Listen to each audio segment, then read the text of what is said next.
(93 anos. É. Eu nasci em Santa Lúcia.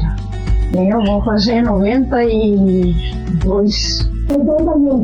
Eu nasci aqui em Pequinha mesmo, lá onde eu moro ainda. Eu nasci em Mineruta, dia 11 de setembro de 1942. Minha terra natal é memória onde eu moro. Eu estou com 79, vou com 80 e 70. Sim, mas em Serafina Coreia. Aqui na época que eu nasci, era Vaporé. Linha Forquilha. Nasci em 11 de Tucumã. Aqui, em Linha Forquilha mesmo? 54, que é 19 de abril. Nasci na Linha Paludo Chavantinho. Aqui em Linha Forquilha. Não, eu nasci lá em Telefloresta. Eu vim pequena de lá. Acho que eu tinha 9 meses quando vim daí. Sim, daí minha filha nasceu o Bundinho, a Laurinha, a Marelinho, o Hélio, o Silvano. Eu nasci aqui em Lajado, pouquinho ali no meus avós paternos. Agora é Linha Bonita. Mas na época que chamava Lajado pouquinho. Nasci em Linha Forquilha. Vou fazer 54 agora de adulto. Aqui em Linha Forquilha mesmo. Eu nasci numa comunidade lá de Coronel Freire que chamava Quadro Conde.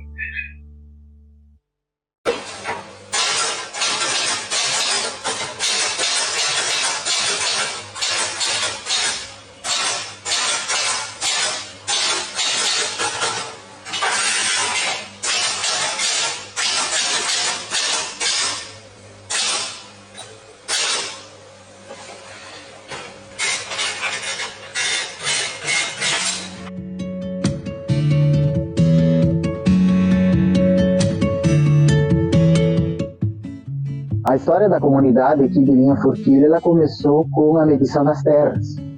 Na década de 20, as terras aqui da região foram medidas e a comunidade de Linha Forquilha foi uma delas, e que também deu origem ao nome do nosso rio principal, né? O Lajado Forquilha. Por que Lajado Forquilha? Porque o rio principal tinha duas nascentes, uma em cada lado do morro, e que não tinha uma definição única de qual era prioritária. Então, no juntar-se essas duas nascentes de água, elas formavam uma grande forquilha, e o rio desaguava em sentido ao rio Engano. Então, por isso que o nome da comunidade ficou inicialmente pelo rio Lajado Forquilha e depois pelo nome Linha Forquilha.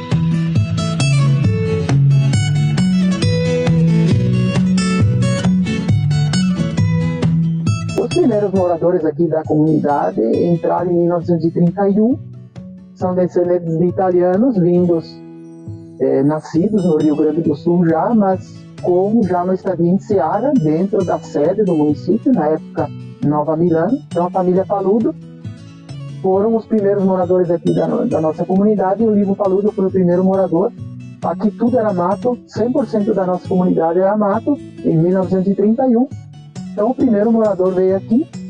Eram, na verdade, 4 colônias de terra, em que a família Paludo tinha adquirido aqui na nossa comunidade. Então, para os filhos, após o casamento, após a constituição da família, iam morando aqui na nossa comunidade. O primeiro, então, foi o Livo Paludo, depois veio a Bela, Constante e José, em 1934.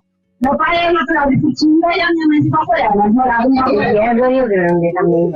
Rio Grande do Sul. Serafina Coreia. Assim, meu pai, ele veio pequeno, assim, do Rio Grande do Sul, mas já os avós dele vieram de Belém. Os avós do meu pai. De Serafina Coreia, Rio Grande do Sul. O meu falecido avô veio de lá e comprou terra aqui possível, né?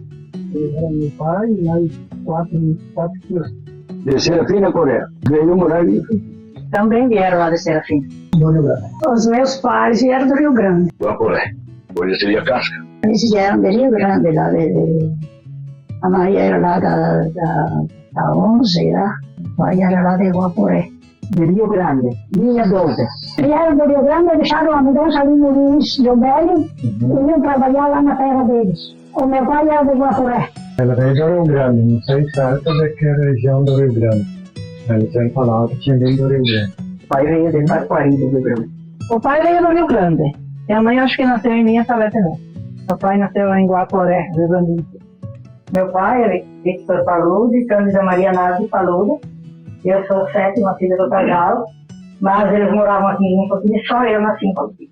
Nasceram no Rio Grande, vieram morar em Seara, se conheceram em Seara. Aí, enquanto isso, os outros irmãos dele, que são os pioneiros aqui, vieram morar em Linha Forquilha. Aí, depois de 9 anos, ele também veio. Ficaram 12 anos aqui. Depois, no ano 1956, eles foram para Forquilha. Eles casaram lá no Rio Grande e depois vieram morar pra cá.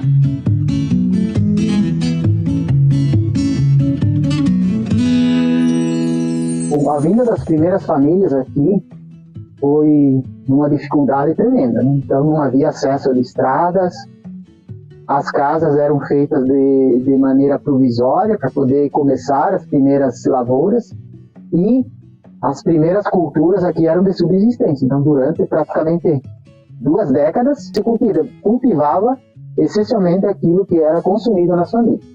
O pai sempre disse que eles nasceram muito cedo, a tecnologia, né?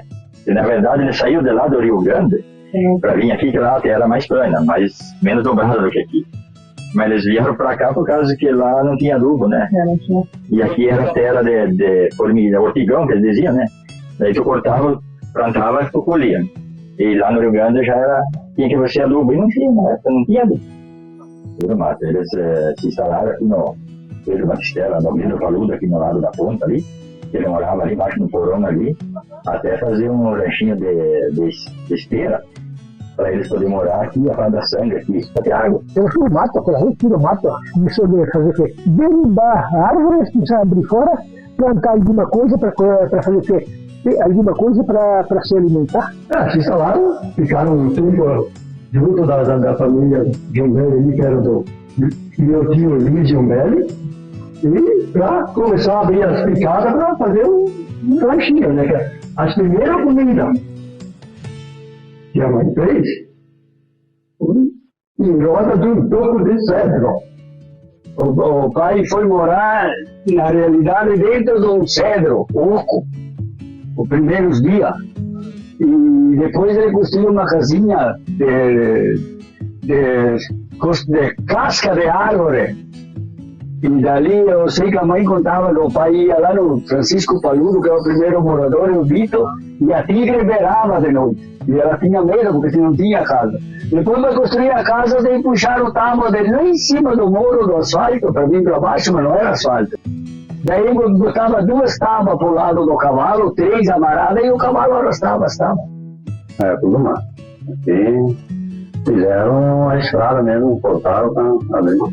Eles vieram e moraram ali no Diorinado. Daí eles moraram num paiol, e a mãe sempre contava que os ratos caíam lá em cima da cama e tudo. Essa terra aqui era do José Paludo. E daí o cavalo, quando o José Paludo vendeu, o cavalo comprou.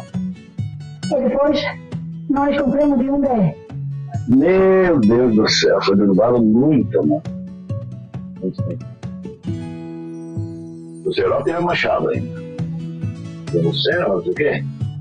Vivia para ela de manhã e ele estava bichado, dá um jeito, não. Meu pai sempre contava, né, que eles pegavam um dia de chuva, que estava molhado, sei lá, de chuva, e as árvores que estavam meio pendidas assim, eles tinham um dia de molhado, que estavam encharcadas de água, que caía mais fácil, mas era tudo no machado. Não tinha serrote, não tinha nada, era no machado. E até eles sempre contam que até eles achavam, preferia que um pau fosse oco para eles depois fincar fogo no meio, para queimar, para poder dar um pouco de espaço para eles poderem coisar. Eles plantavam trigo também no meio da caiarada, das árvores, assim, e trazia tudo no paiol, um paiolzinho, né, enxolho, depois passava aquela máquina que vinha bater, né? Era tudo deserto aqui, né? Não há. Então, no chato em cima aqui, tem vários que se perdiam aqui, os que ficavam no chato em cima aqui, achava de cair para o lado de cá, ia para o lado do caldeiro aqui, quando vinha, caía por aqui embaixo no tioleiro para ser bom. Pegava naquela sangue ali, o chato enganava ali, em vez de ir para lá, eles caíam lá embaixo. O que o pai falava é que aqui o apelido do meu pai era Madrugada. Porque o meu pai, no projeto dele, Mandava ter. Todo mundo chamava ele de madrugada porque ele era da roça, né? E daí eles ficaram, eu acho, ali, tem uns 10 anos trabalhando só ali. Aí depois o pai começou a ir pra lá. Aí o pai ia pra lá pra cortar, roçar, cortar o mato. Aí até queimar, uma vez ficaram 3 meses.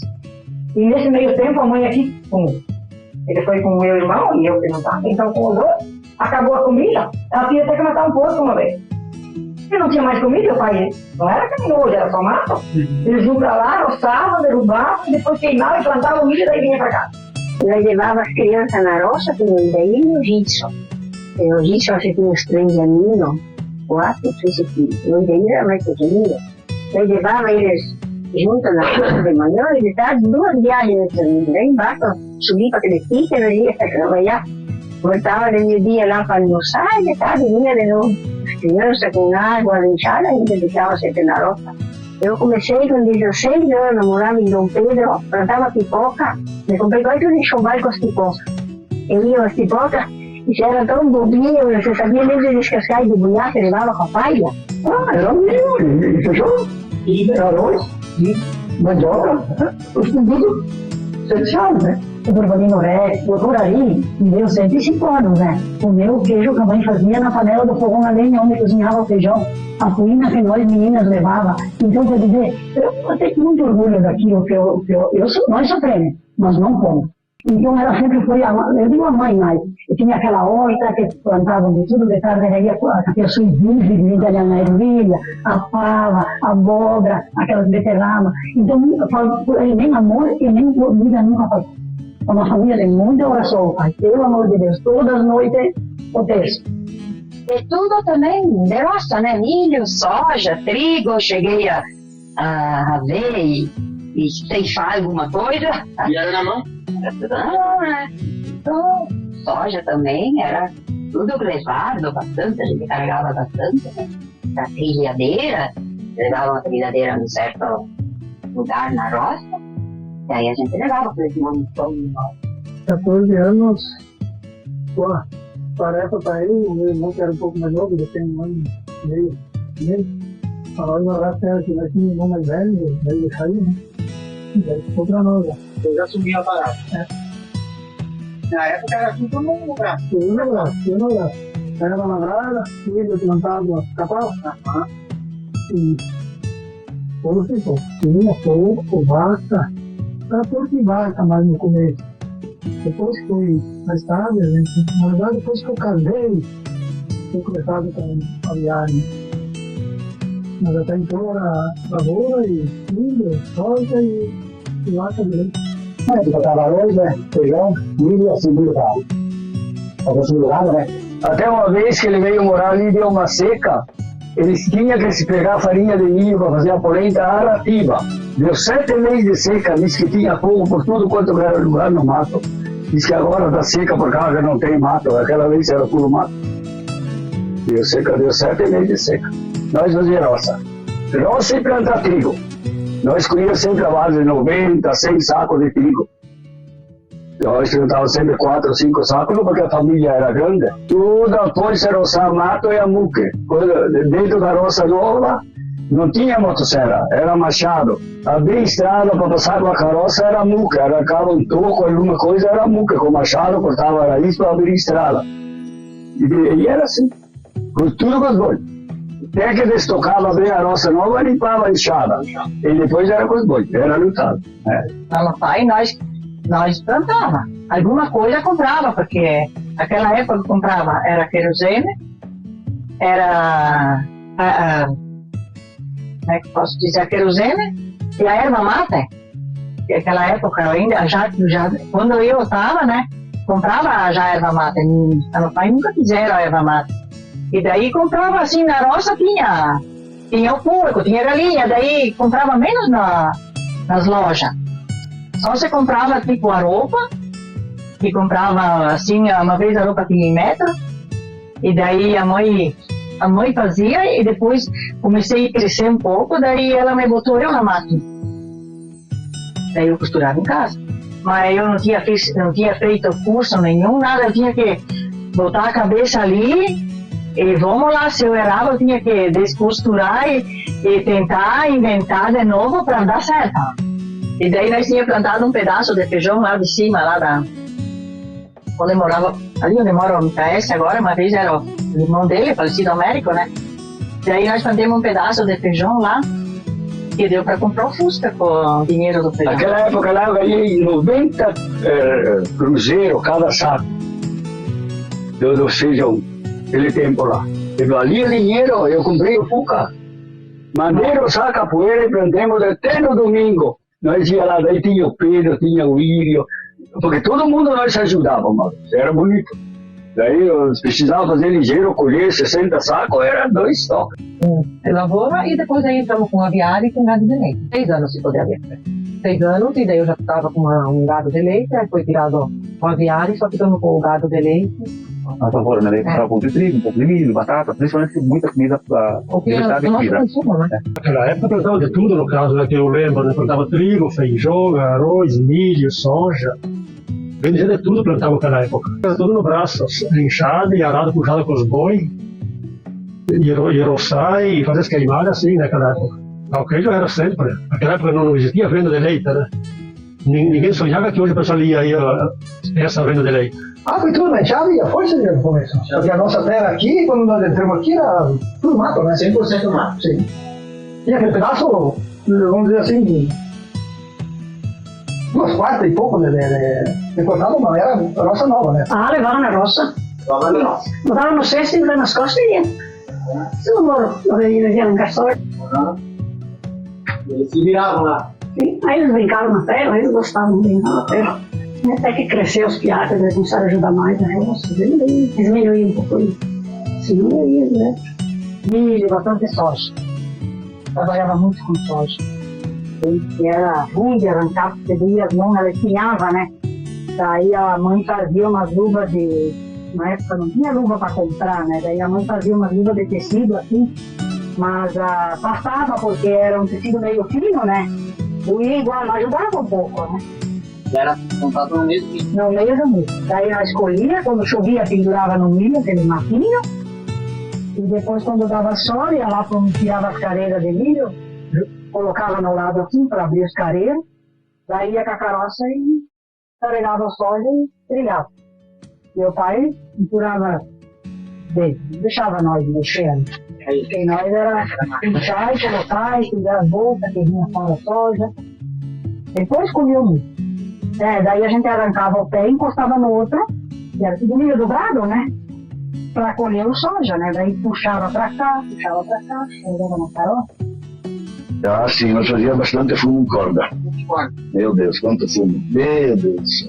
Chegamos a fazer 1.200 quilos de fumo num ano. Compramos um Fusquinha em 71, 0 bala.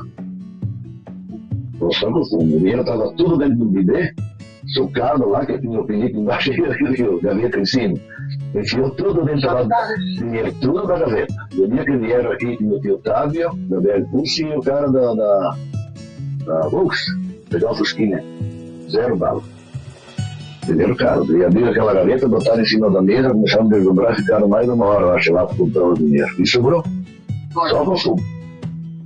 71.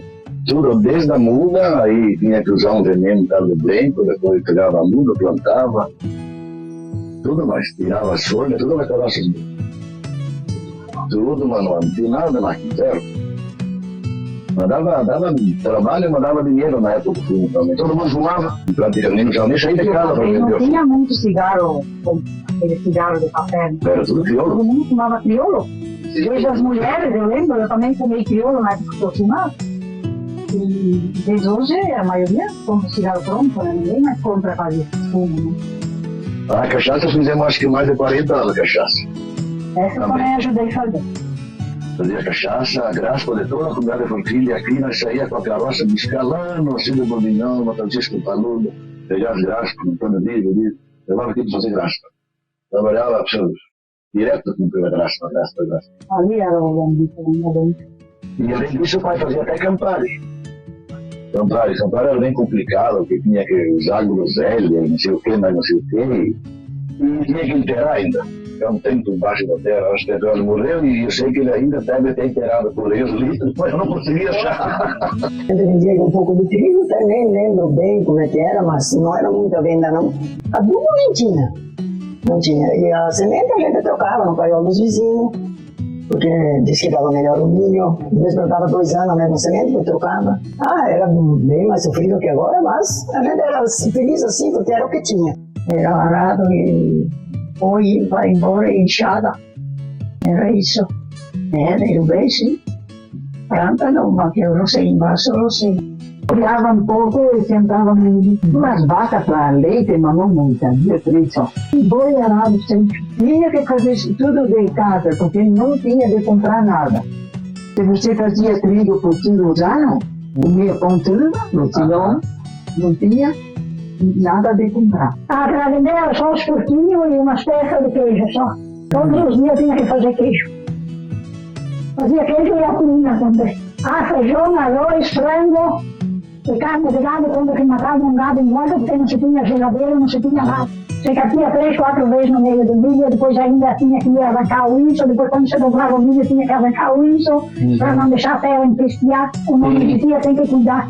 E se achava um pé de só tinha que arrancar, levar para casa, não deixar comer a semente. Depois caminhava na roça. Eu lavrei muito na vida. Eu lavrava com uma junta de vaca, meu irmão mais velho com uma junta de milho. A gente tinha não era um gado muito assim holandês, era bem comum que chamavam, meio mestiço, né? O pai tinha bastante, ele gostava muito de gado meio mineiro, que era mais resistente, né? E daí a gente fazia aqueles, porque a mãe sempre tinha 4 ou 5 vacas, mas eram davam bastante. Toda semana eu com a mãe fez uma mala pra mim, estava na frente da folia e ganhava grandes recursos. O queijo comprado ali, eles compravam e eles vendiam para fora.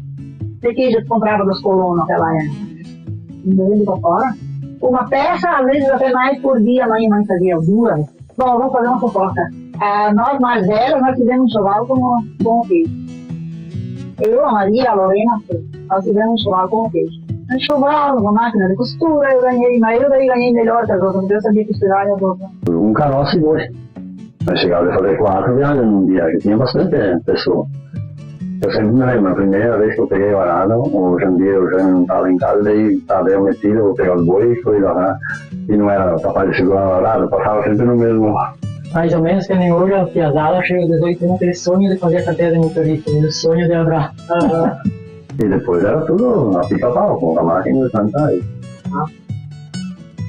depois, era um tempo, veio, como nós tínhamos comprado uma plantadeira boa, era mais fácil. Caçava, armava as epucas na beira do mato e laço. Lá plantava milho, no meu tempo que eu era criança, era milho, mais milho, só meu pai lá plantava pouco. Milho, e depois começaram a criação do porco, aquela vez era carreste que incentivava, havia aquele chiqueirinho, um para cá, outro para lá. Os porcos todos separados do chiqueiro, separados, sempre trabalhamos com o primeiro ano, lá em 82, 83, que deu aquela enchente, mas tinha um monte de soja. Foi colhido, acho, 200 bolsas naquele ano. Era bastante. E tudo no braço, né? Porque não tinha nada. Tudo no braço. Trabalhava nada. Ia com as crianças. Ia com as crianças. Eu lembro que nós, o pai tinha um cavalo. Pelo tempo era cavalo. Daí a mãe ia na roça, daí ela botava, tinha cela, né? Botava um cesto de cada lado e 2 crianças para lá. Mas eram em 4 mais velhos. E o pequeno, que era o Valgestir, já levava no copo. Isso não era barrigudo ainda, porque era urbano. E o Bino também conta, na mãe dele também, acho que ia para a roça sempre. Porque... Ia, não ia? E ela era rápida para quebrar milho, essas coisas. Ela quebrava 2 espigas de milho e já jogava. Ela era ligeira. Infelizmente, trabalhou poucos anos.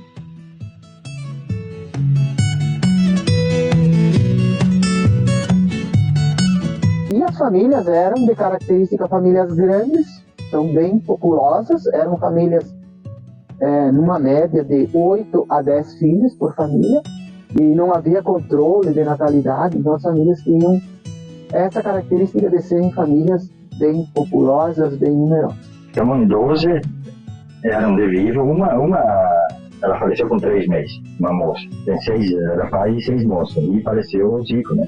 Mas eram 3 moças e 6 rapazes, né? 13. Nós somos 9 irmãos. Tem 10 e tem uma falecida. E eu sou uma família de 12, né, irmãos? E daí mais o pai e a mãe, depois eu e a irmã Maria Cia, era aquela familhona, né? Hoje em dia já não tem mais isso. Nós somos 10 irmãos. Nós somos 13. Todos vivos, graças a Deus. 13 irmãos. 16 irmãos. Mas irmão mesmo, a mãe tem 2 avós, nós somos 19. Somos em 7 irmãos, eu tenho 3 irmãos mais velhos e 3 mais velhos. 10. A mãe teve 4 filhos homens, depois ela teve 4 filhas mulheres, depois teve mais 3 filhos homens. Era 7 irmãos e 3 rapazes.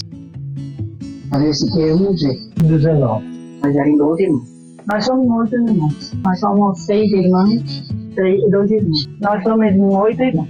Nós somos em 5, então tenho eu, mais o Gil e o Gerson, nós temos pouca diferença, a Liane, uma irmã, e depois o mais novo, o Gelson, que vai fazer 30 anos agora, que faleceu. 13 irmãos.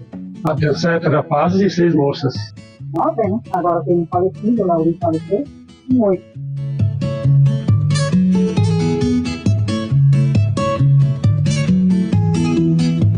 A locomoção e o transporte que as pessoas utilizavam lá no início eram essencialmente os cavalos, então era um abrigo aberto, com trilhos no meio do mato, e o cavalo era um meio de locomoção. E aí já na época surgiram pequenas carroças, né, que eram abertos picos no meio da roça, do mato, e carro. Cavalo. Não tinha. Nós estávamos a pé, não tinha carro também, não tinha carro. Para ir visitar o pai, lá nós pegávamos o cavalo emprestado do vizinho. Daí, há um tempo, cavalo, com um neném no colo. E depois, outro pedaço, daí desembarcava e outro montava no cavalo. Um a pé e um a cavalo. O falecido depois comprou um carro, um Jeep, para levar o sogro no médico, porque era doente. Depois comprei um viagem, depois comprei um outro carro. Mas nós tínhamos um carro uma vez. Da vez quando eu ia filho de a pé, eu não tinha carro. Daí nós se botava as cadeiras em cima da carroça e os bois de noite iam, que era um luxo. Aí passava aquela carroça no meio daquelas pedras, as carroças eram boas uma vez. Depois você fazia carroça boa. Vocês perderam pesado um dia? Vocês embarcavam tudo, eles perderam um dia? Nós ia na aula aqui em cima e estavam gastalhando ali pra cima, tem um monte de pedras aí no cantinho do Besouro, ali em ponta ali. E cheio de viajado, carregava tudo viajado, quando iam passear. E começou a bater atrás assim, meio patinar e coisa, aí abriu a tampa atrás, não leva fora pra trás. Depois que nós estávamos aqui, nós nos anos 74, todo mundo nós lembrava, depois de um bom tempo, conseguimos comprar um Fusquinha. Era um Jeep, amarelo ainda. Era um Jeep. 82, 83 acho que comprei. Não era tão bom porque antes de sair com o Jeep eu tinha que pegar a junta do boi para puxar e eu nunca pegava. Era bom, gente. Eu vendi pro Batistela, aquele Jeep pro Otávio Batistela, veio o Otávio, domingo de noite, veio o Otávio, o Badinho ali, e de manhã eu me fiz ele pegar e vai trabalhar. E eles chegaram, bati a arranca, ele pegou, não desliguei mais. Com o Jeep ligado, e era gás, né? E quando ele chegou lá em cima, perto do asfalto, congelou o gás e ficou na estrada.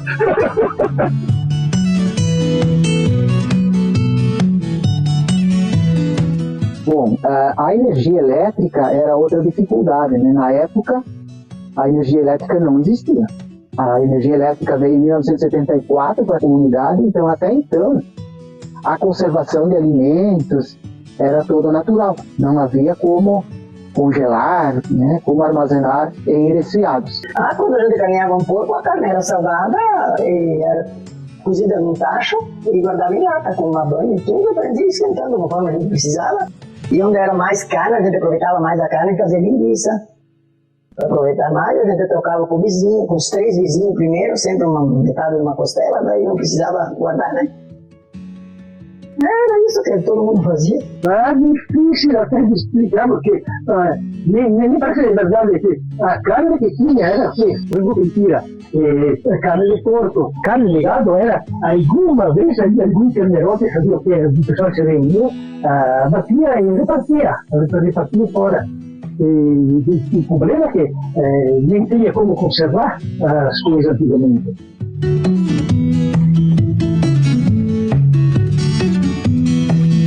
A criação das famílias, dos filhos, boa parte deles eram cuidados pelos próprios irmãos. Então os irmãos mais velhos cuidavam dos irmãos mais novos. Por quê? A mulher também tinha o trabalho da roça, ela tinha que ajudar o esposo na roça, então até os filhos não terem uma idade também para ir junto para a roça, então os filhos maiores cuidavam dos menores. E por muitas vezes os filhos eram levados na roça dentro de um cesto, né, de um carrinho, e os filhos ficavam, então, em alguns momentos, junto na roça, né, lá na roça, para poder a mulher também ajudar lá os trabalhos.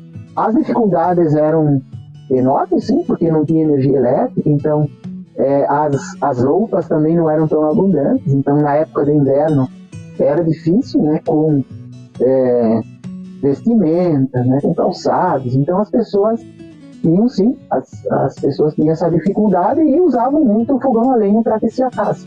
Eu me lembro que a minha mãe ia todos os dias para a roça de manhã, ela me deixava nós cuidar da panela, e nós ficávamos em casa cuidar da panela. 5, 6 anos, eu acho, nem sei se você tinha isso, eu tinha que ficar em casa. E no inverno, como é que era? Com o frio, como é que vocês lidavam com o frio e tudo mais? Fogo e coberta, aquele que a gente tinha, não se tinha nem muitas cobertas. Às vezes tinha que usar até a calça que ia de cavalo para usar em cima do chão, porque era bastante frio. Me lembro lá no falecido pai, tinha feito um banquinho atrás do fogão, com uma escadinha para subir, nós de noite, quando era frio, sentava lá em cima para se esquentar. Eu lembro que a falecida mãe dizia, fica quieto, não me cai em cima do fogão, que você queimar. Dá para avaliar quase 100%, né, daquela época, e agora a evolução de tudo, vamos dizer, né? Uma vez não tinha luz, não se tinha uma geladeira, não se tinha um fogão a gás, criava os filhos no escuro, ficavam 6 meses não abriam o olho, não também. Eles tinham de roupa, eles tinham o fogão na cozinha, tinha que ficar dentro de casa, porque não tinha outras coisas. Ficava dentro de casa, perto do fogão. Os filhos meus já tinham um pouquinho mais de conforto, vamos dizer assim. No nosso tempo, acho que a gente sentia o frio conforme a roupa. E dava aquele gelo comprido que ia caindo os pingos de água, formava aquele gelo. Bastante. E quando nós fomos morando os irmãos, nós fomos dia 6 de junho. Em agosto deu uma nevasca, a nossa também estava alta, sentia em cima das coisas da janela, assim. Eu lembro que na época meu pai e a minha mãe, eles tinham um sistema bem antigo, e daí já nós tivemos filhos aqui, o nosso filho, daí a gente sabia que a criança tem que brincar, tem que, daí principalmente o meu pai, né, tem um barulho de criança dentro de casa, brincadeira, né, que não queria aceitar muito, e daí sabendo que as crianças precisavam, daí é meio bravo, né. Eu lembro que nós tivemos uma missão aqui em cima, nós tínhamos crianças pequenas, eu lembro que o missionário disse, ele falou assim, o pai que é pai, ele se vai deitar no chão para brincar com criança, deita.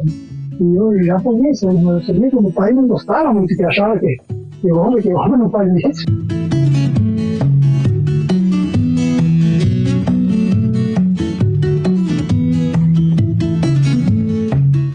A diversão das pessoas era bem restrita, bem resumida, mas eles criavam ambientes. Por exemplo, entre famílias, faziam um brodo de aniversário, faziam uma festinha de aniversário. Geralmente eram brodos, né, feitos aí com carne de galinha, que tinha muito galinha caipira, galinha solta, então. E havia alguns bailes de salão, mas bem mais tarde, depois lá na década de 40, 50. Algum jogo de bocha, mas era na rua mesmo, não tinha uma cancha determinada. Um jogo de bola num potreiro. A diversão naquela época era jogo de futebol e baile, porque a gente cresceu no baile, quando a gente não ia de casa, ia de a pé mesmo. E o futebol era a mesma coisa, né? Nas comunidades vizinhas, a gente nem usava carro, a gente ia de a pé. Era assim, trabalhar até no sábado de noite e bem tarde. Depois plantar toda a roupa do pai, bem caprichado, porque tu não saía de casa. Tinha que pintar os sapatos, as botas dele, fazer tudo o serviço. Depois ia no baile, mas não tinha para pagar ingresso. Era 1 litro de caipira, se não tinha lugar na casa, limpava um pedaço de paiol e nós dançávamos. Daí o convite era assim, vinha um da cavalo, eu já sabia que tinha baile de noite no sábado. Tinha baile, mas para ir no baile tinha que pedir muito pro pai para ir. Tinha que fazer muita coisa certa pra ele. Ele ia sozinho não, ele ou a mãe ia levar. Olha, não tinha esses encontros de jovens, assim, a gente se encontrava às vezes na família, na filhota, sabe, assim, a gente ia bastante na época, um vizinho, no outro, e esses bailezinhos, até os primeiros com gaita de boca, eu lembro, e ainda meia-noite faziam um brodo, outros faziam um café com bolacha. Eu acho que eles tinham algum litro de cachaça que tomavam, porque tinha alguém que bebia até sair pronto, sabe. E era o que tinha para tomar. E jogavam bolacha ali, ou se reuniam um jogava bola, se reuniam um prato, jogava baralho. Nós ia bastante em Figueroa, que ficavam muito em casa, de sábado, de para semana também, trem embaixo não. Naquelas épocas era bem divertido, né? Toda semana era filhão, ainda mais no sábado, né? Se reunia toda a turma, fazia aqueles amendoim no forno feito de barro, né? Depois já tomando vinho, chimarrão, cantava toda a noite. Muito divertido. Depois, quando eu cresci mais, eu tinha gaita, né? Levava que tinha gaita, a gaita, fazia umas músicas de gaita. Depois, no primeiro ano de manhã cedo, daí as piazadas, se reunia indo para as casas, dar um feliz ano novo, para ganhar umas moedas, né? Isso eu lembro. Mas depois, quando a gente ficou um pouquinho mais grande, aí a gente começou até a participar junto com os mais velhos e jogar uma bocha lá, bem na parte do barranco, em frente à chulinha, e fazia uma bocha lá. Depois foi feita a cancha, na escolinha, e aí participavam várias pessoas, né? E o primeiro baile que nós íamos pagar ingresso, que vergonha, foi a minha filha. O ginásio entrou na frente, nós nunca íamos baile para pagar ingresso. E aquele dia lá nós não tinha nenhum ingresso, nós não se tinha dinheiro. Era, meu Deus, a gente vivia numa situação bem curta. E de repente o ginásio veio fora bravo. Por que vocês não entraram? Decidiram pagar ingresso. Meu Deus, que vergonha de gente. As moças não pagavam? Era só as moças que não pagavam. As moças como não pagavam, só os rapazes. Depois começou, daí... Parelha. Aí a moça tinha que dançar, senão... Os torneios ainda de manhã, nós ia e jogava bola. Daí ia no baile até, voltava quase de dia, depois de domingo no torneio ainda. Voltava, já dormia um pouco, depois levantava, fazia o serviço e ia para o torneio. E o dia que nós inauguramos o campo ali onde tem um centro comunitário ali, ainda tem um campo lá da Suíça, foi inaugurado, choveu aquele dia lá, estava com um barro que não tinha gramado nada. Foi inaugurado o campo e era pura terra. E embaixo de chuva foi jogado. Lá no fundo onde tem um alto, primeiro campinho. Um arco ao outro não se enxergava os dois goleiros. Eu nunca esqueço um tempo lá, um tempo eu era capitão, só uma linha marcação. Aquilo eu nunca esqueço. Nós fomos com o nosso caminhão, nós estávamos em 60 e poucas pessoas em cima. E daí nós fomos jogar bola e depois da hora de trocar o jogador, eu tive que trocar 6 no atacar só do segundo para poder todo mundo jogar.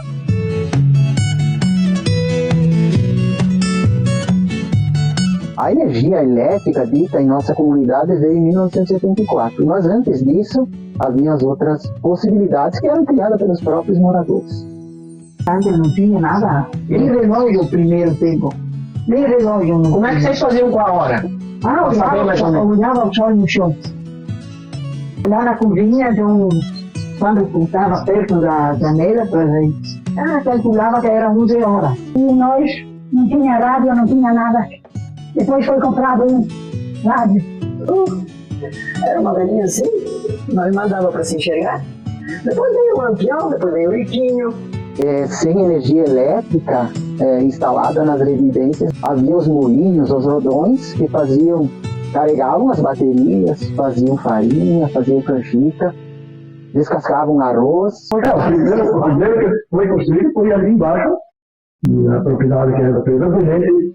Eles tinham vários sócios, que era Pedro Venente, tinha o José Paludo, tinha o Lima Paludo. Tinha mais uns quantos que vinha com as baterias que eles tinham botado dentro do organismo, e tinha um geradorzinho que era botado água para carregar a bateria. E esses rodão era como? Feito de madeira? Casinha de madeira não. O rodão era feito por pessoal que era um pouco técnico de fazer as rodas, né? E fazia aquele encaixe com a água. E aí na caixinha para poder encher aquela caixinha lá e o óleo que ia enchendo ia rodando, né? Fez uma embalagem e ia rodando.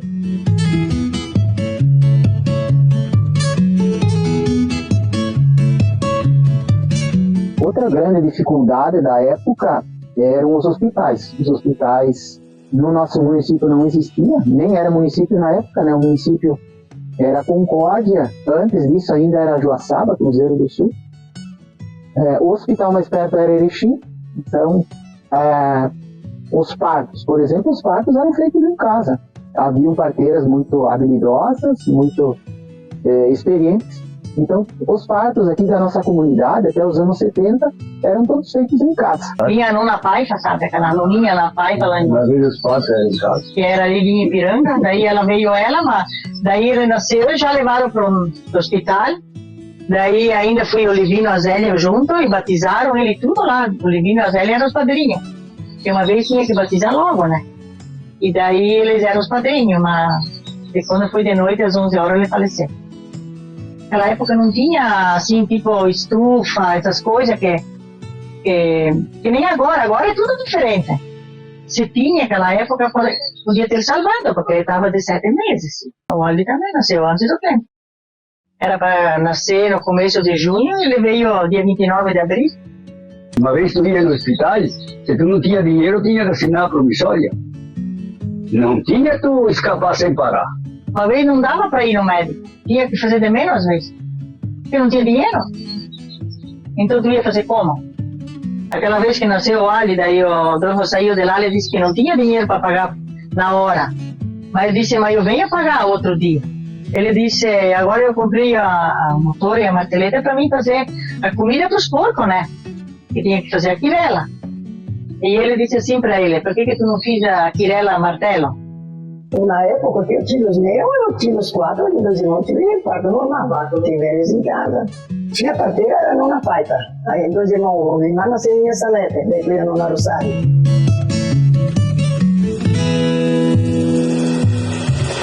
A parte de comunicação funcionava através de cartas, né? Ou gritava com o vizinho, com as vizinhas, que era uma comunicação curta, uma comunicação próxima, mas as comunicações mais longe tinham essa dificuldade. Por muitas vezes faleciam parentes, né, irmãos, parentes mais próximos, e a família não ficava sabendo, só ficava sabendo um tempo depois, porque a comunicação não era imediata, não havia uma comunicação. Havia rádios, né, emissoras de rádio, mas bem restritas, assim, poucas emissoras por estado, inclusive, que não tinham como abranger todas as regiões. Mas olha, nós, para se comunicar com eles, era só com carta. Não tinha que conversar. Só se eles vinham visitar a gente. Porque nós não se ia. Hoje até, eu sempre dizia, uma vez era demais, que não dava para se comunicar. Hoje tu não faz hora abrir os vistas que tu já sabe até lá no Mato Grosso. É só apertar o botãozinho ali que... Bom, não sei eles, mas quando eu morei a minha nona, o meu pai subiu 3 anos depois. Quando ele foi para lá, deixar a mãe dele viva, achava 3 anos que tinha morrido. Olha, a minha mãe sabia escrever. Ela do ano 9, então ela teria quanto hoje, né? Mas a minha mãe sabia ler e escrever. Ele falava muito bem o português também, por ser italiano, de família italiana, né? Então ela escrevia alguma carta e mandava para Marcelino Ramos, onde ela tinha a mãe dela. Mas aquilo demorava muito tempo para ir. Porque quando morreu a mãe dela, acho que ela ficou sabendo uns 20 dias depois. Veio uma carta por correio, daí a carta geralmente ela vinha com uma tirinha preta toda ao redor no envelope, daí a gente sabia já que vinha uma notícia ruim, né? Daí a notícia tinha morrido a mãe dela. Não tinha que se comunicar, Não tinha como. não tinha nem telefone. Quando morria alguém, O tio Pedro morreu uma filha, e ele estava fazia grande com idade, pequeno, passeando, sei. E enterrou ela, quando ele veio para casa, ela já tinha enterrado porque não tinha telefone para avisar. morava mais longe. Mandavam carta, às vezes, você sabia depois de um mês que tinha morrido alguém. A nossa comunidade teve a primeira escola em 1946. Então, antes de 1946, não havia uma escola tão perto aqui, né? Havia no centro, na Nova Milano, mas era uma distância impossibilitada de fazer esse caminho a pé, tinha que ser feito a pé ou a cavalo. Então, as pessoas tinham essa dificuldade de acesso aos estudos. E muitos, mesmo depois, havendo a escola na nossa comunidade, muitos não conseguiam finalizar os estudos, porque tinha que ajudar em casa, tinha que trabalhar. Então o acesso ao estudo era bem mais difícil, não havia transporte, havia toda essa dificuldade. Estudar de onde? Mas estudei. Estudei em casa. Eu estudei só até a quarta série, não sabia. Eu sempre lembro que nós vinha para a escola e tinha aquele gramado que cuja, sabe, branco, e a gente vinha dele. O pé no chão, né, porque não tinha calçado. A gente chegava com o pé bem frio lá na escola.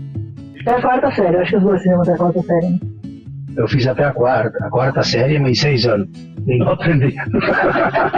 Aprendeu mais no Brava? Acho que sim, depois do Brava é supletivo, que é feito. Mais tarde, daí.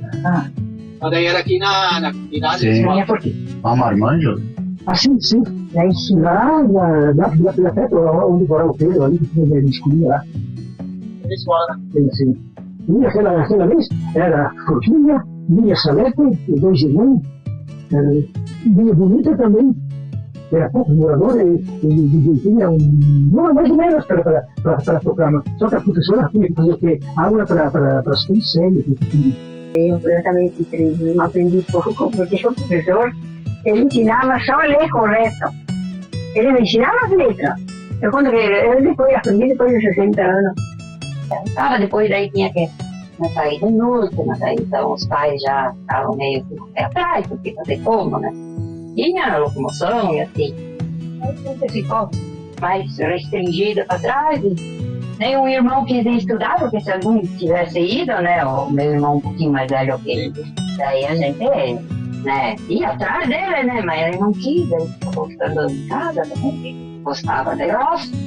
Veio até a quarta série e depois daí teve uma época que foi feito aquele supletivo, primeiro grau, e daí eu fiz aquele, e eu parei. Eu na aula fui 3 anos. Depois o pai disse não adianta ir na aula, tu vai roçar capoeira. Eu pequeno mesmo, porque a gente ia na aula, meio-dia era na aula, que era de manhã nas aulas, e à tarde era fazer o serviço em casa. Era espalhar milho, e tinha aquelas maquininhas de desviar milho, tinha que deixar pronto o milho, limpar o chiqueiro.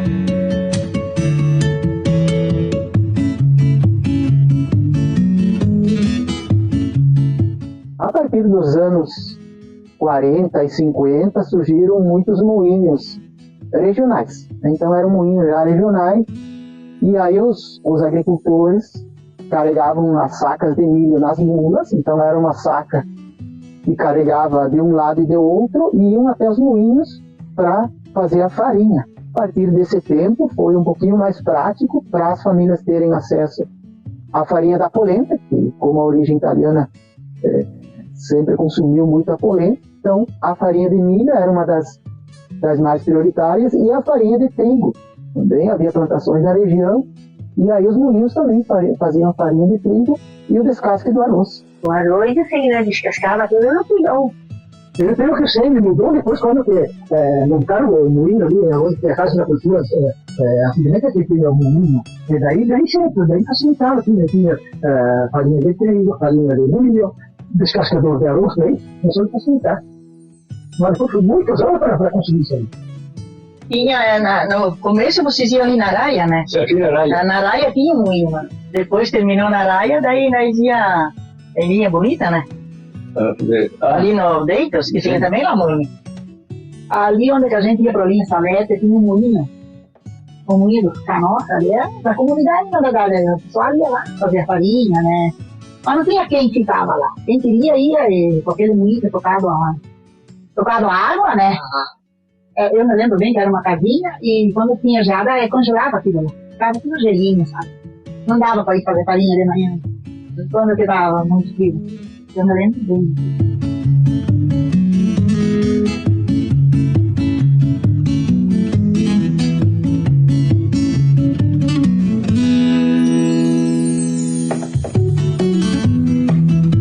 A primeira sede da comunidade, ela foi constituída através da primeira escolinha, em 1946.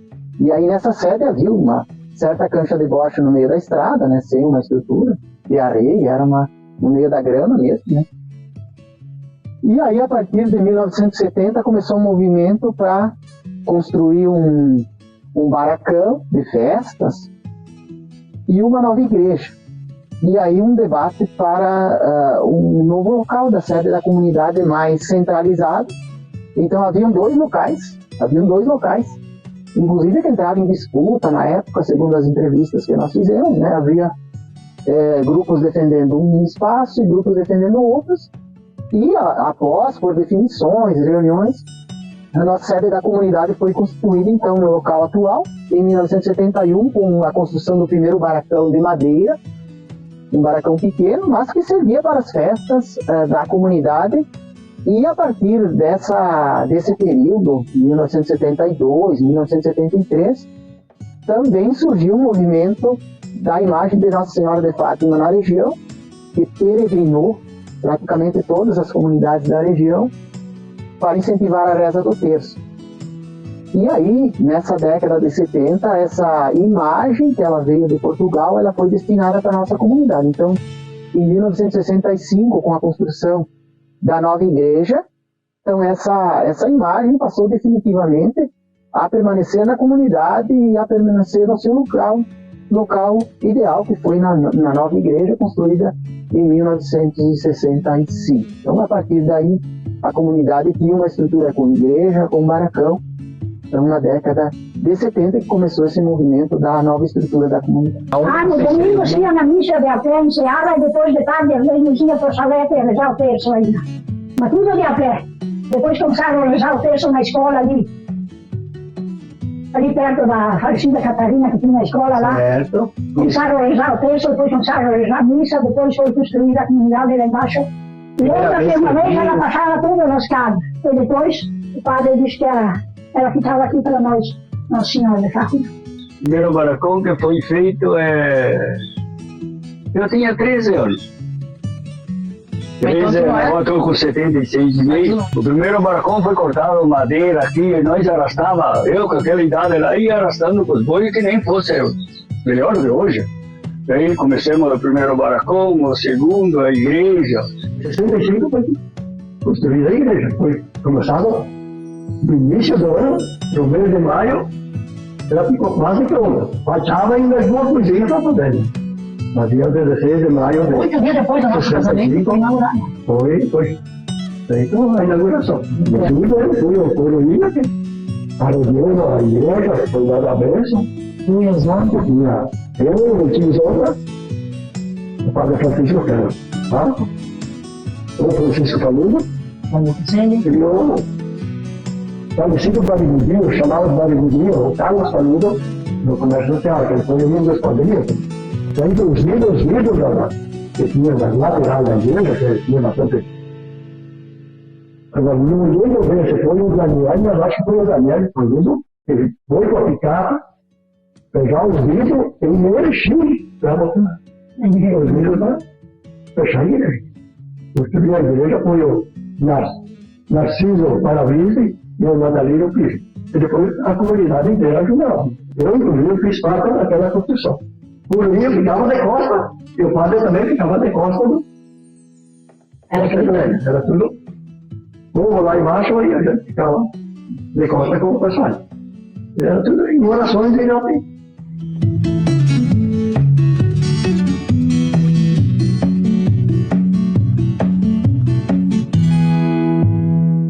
A formação das famílias e dos casais eram bem de jovens, né? Então eram jovens de 16 a 20 anos, né? Tanto o homem como a mulher, geralmente uma idade muito aproximada entre ambos.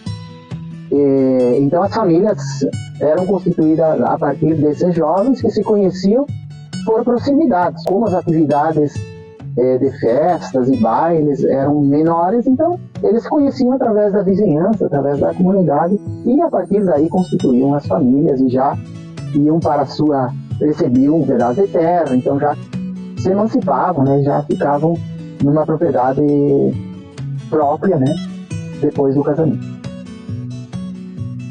Eu se encontrava com os joguinhos de bola, daí faziam aquele jogo de bola ali no João Velho, para pesada vinha, você sabia, a gente olhava que nem hoje em dia, né, fazia a mesma coisa. E a gente namorou 5 anos. Com 15 eu casei com 20 anos e um mês. Ele já tinha 20 e meio, que tem um meio ano de diferença. Olha, foi um tempo bom. Ele ia por era uma festa. Porque lá em cima não tinha igreja de católico. Daí a gente ia lá em Chavete, lá na linha Floresta, aqui em Forquilha, quando eu queria ir na Reja, assim, na missa. Quando tinha missionário, também eu ia para Forquilha. Daí tinha aquela vez, uns 16 anos, que tinha missionário aquela vez. Eu vinha de a pé. Aí quando viemos aqui foi muito difícil. Porque os Roberto, de onde daí seguraram com mais uma safra, onde que ficava aqui a nossa terra, eles que tinham, daí a roça, tinha fumo, daí deixaram tudo virar pura peste, não tiraram mais. Se conhecemos dentro do Paiol ali, onde mora o Noé ali, Rodrigo. Fizeram um bailinho ali no Paiol. Ah, tinha um bailinho, né? É, nós se conhecemos lá. Tinha tirado o milho, não sei o que, assim, limparam o paiolzinho, lavaram e depois. Ah, o baile era no Paiol. É, no Paiol. É, nós tivemos só 4 meses de casado, dos irmãos, Nós entramos, ficamos 60 dias no ranchinho do São Batismo. O ranchinho nós tínhamos feito assim, nós tínhamos feito aquela roça aqui embaixo, feito o ranchinho, para guardar o milho, né? E guardamos, colhemos o milho e guardamos lá. Uma parede de madeira roliça, outra de taquara, outra de esteira, e o coberto de esteira. E quando tiramos o milho, nós íamos secar bem bonito, começamos a roça. É, nadava com uma goteira lá. Mas é nada para a chuva, não dava uma goteira. Isso dá cona. 2 meses que eu morando lá. Foi em 1969. É 54 anos quando veio no mês de julho. Conhecemos aqui nos bailes, nos paióis, sabe? Fiquemos um ano lá junto com o nono. Santinho. Fiquemos um ano lá. Depois vimos. Daí nasceu o primeiro filho, nós estávamos lá. Nós compramos o primo Gafuri. Só que ele morava lá embaixo, perto do Avelino Hélio, a moradia dele. Aqui não tinha nada, aqui daí fizemos a metade da terra, cada um, eu, o Levino, meu irmão. E daí nós íamos morar aqui, só que aqui tinha só um pedacinho de mandioca, aqui era puro mato. Lá no Ilho também, puro mato. Daí o Ilho veio embaixo do ranchinho de Taquara e nós fizemos a casinha aqui. Daí abrimos um pique com a enxada no mato para nós ir se visitar. Depois, no tempo do Dorvalino Reca, um dia chegaram aqui e ele disse: Santinho, vamos abrir fora até lá no teu vizinho. Veio um sábado de manhã com descendo, trator grande. De noite já estava a estrada aberta até lá dentro. Eu tinha um forno aqui, foi derrubado tudo. Pode derrubar, vamos abrir a estrada. Quando eu casei, eu morei 2 anos com o sogro e a sogra, em Minha Salete. Eles moravam em Minha Salete? Sim, eu tive o primeiro filho lá, daí morei com 2 irmãos. 2 irmãos? Morei 6 anos em 2 irmãos, tive mais 3 filhas, e daí no ano 70, nós fomos morar para minha Forquilha. Deu um caminhãozinho Ford, acho que era, com a mudança e a família, mais um cara com uma junta de boi, que era o Anjo Nardino, puxando a máquina de bateria, mais 3 carroças, um porco e esses bicharados, e o gado amarrado atrás das carroças. Sem veio de família, né? O pai dele já fazia. Não fazia massagem, arrumava. Daí o Gris foi umas quantas vezes que eu ia fazer massagem lá em Rabutã, que vinha aquele de... não lembro o nome, vinha aquele cara ali.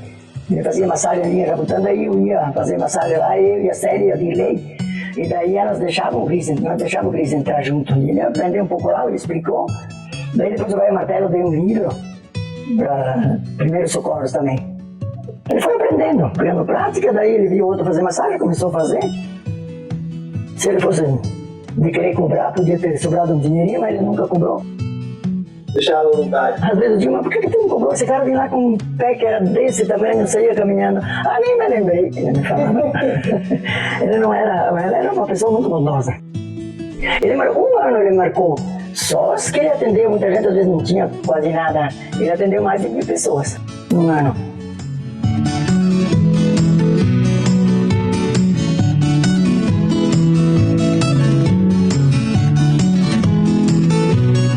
Ali veio em 74, em agosto de 74.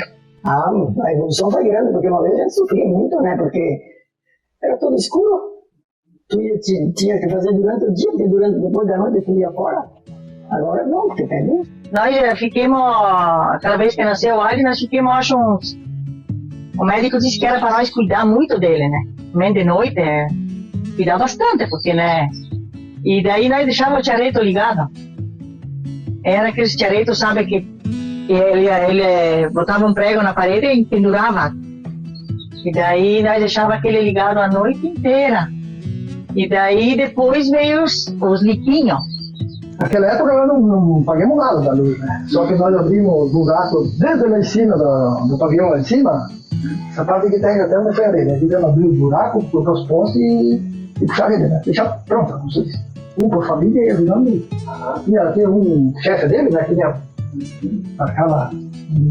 A primeira televisão que teve aqui em Forquilha foi ali no Livro Santinho, que tinha, né? Isso, que era aquele lado que nós ia na aula. Ele que tinha a primeira televisão. E depois, o pai foi pegado bem depois, né? Eles eram já mais fortes, né? Mais instalados, ali era mais tempo que estava ali. Lá, logo não, mas mais tarde daí eles conseguiram comprar. Então a nona dizia, leva os pesados aqui, o Rádio Agorete no domingo à tarde para assistir que tinha na televisão. Eu acho que já era o Silvio Santos também, né? Não sei que ele não queria mais vir para casa depois.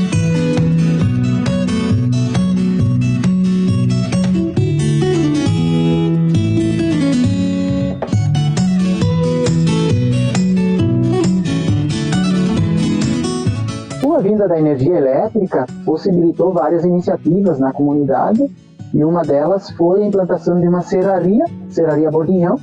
Então, a partir da década de 74, quando veio a energia elétrica na nossa região, a família Bordinhão constituiu então a primeira serraria aqui na comunidade. A serraria tinha o Leves ali, que ele mora ali em São Roque, lá no fundo. Daí no começo, eles compraram uma parte da serraria dos Tonelo, porque os Tonelo tinha uma aqui em Caraíba, que era trocada a água, a serraria. E daí foi comprada a metade, daí foi trabalhado um tempo lá, depois os Tonelo quiseram vender a parte deles, daí foi comprado a parte deles, daí foi mudado para cá. E daí, depois que foi mudado para cá, daí tinha energia elétrica, daí foi colocada com motor. Ela era trocada a motor. E lá em Caraíba, daí era trocada a água. Tinha o Darcy, o Américo, o Zico, o meu irmão Anédio, tinha eu que era mais novo, o pai, que trabalhava. Depois eu estava com 10 anos, porque eu sou do 65, foi do 75, daí ali com 12 anos a gente sempre ajudava, né, alguma coisa, né? Depois da época que daí nós éramos sempre sociedade, né? Daí saiu o Zico, aquele o Anédio, ele foi morar na cidade, que estava aqui junto, daí fiquemos eu e o pai e o Américo daqui.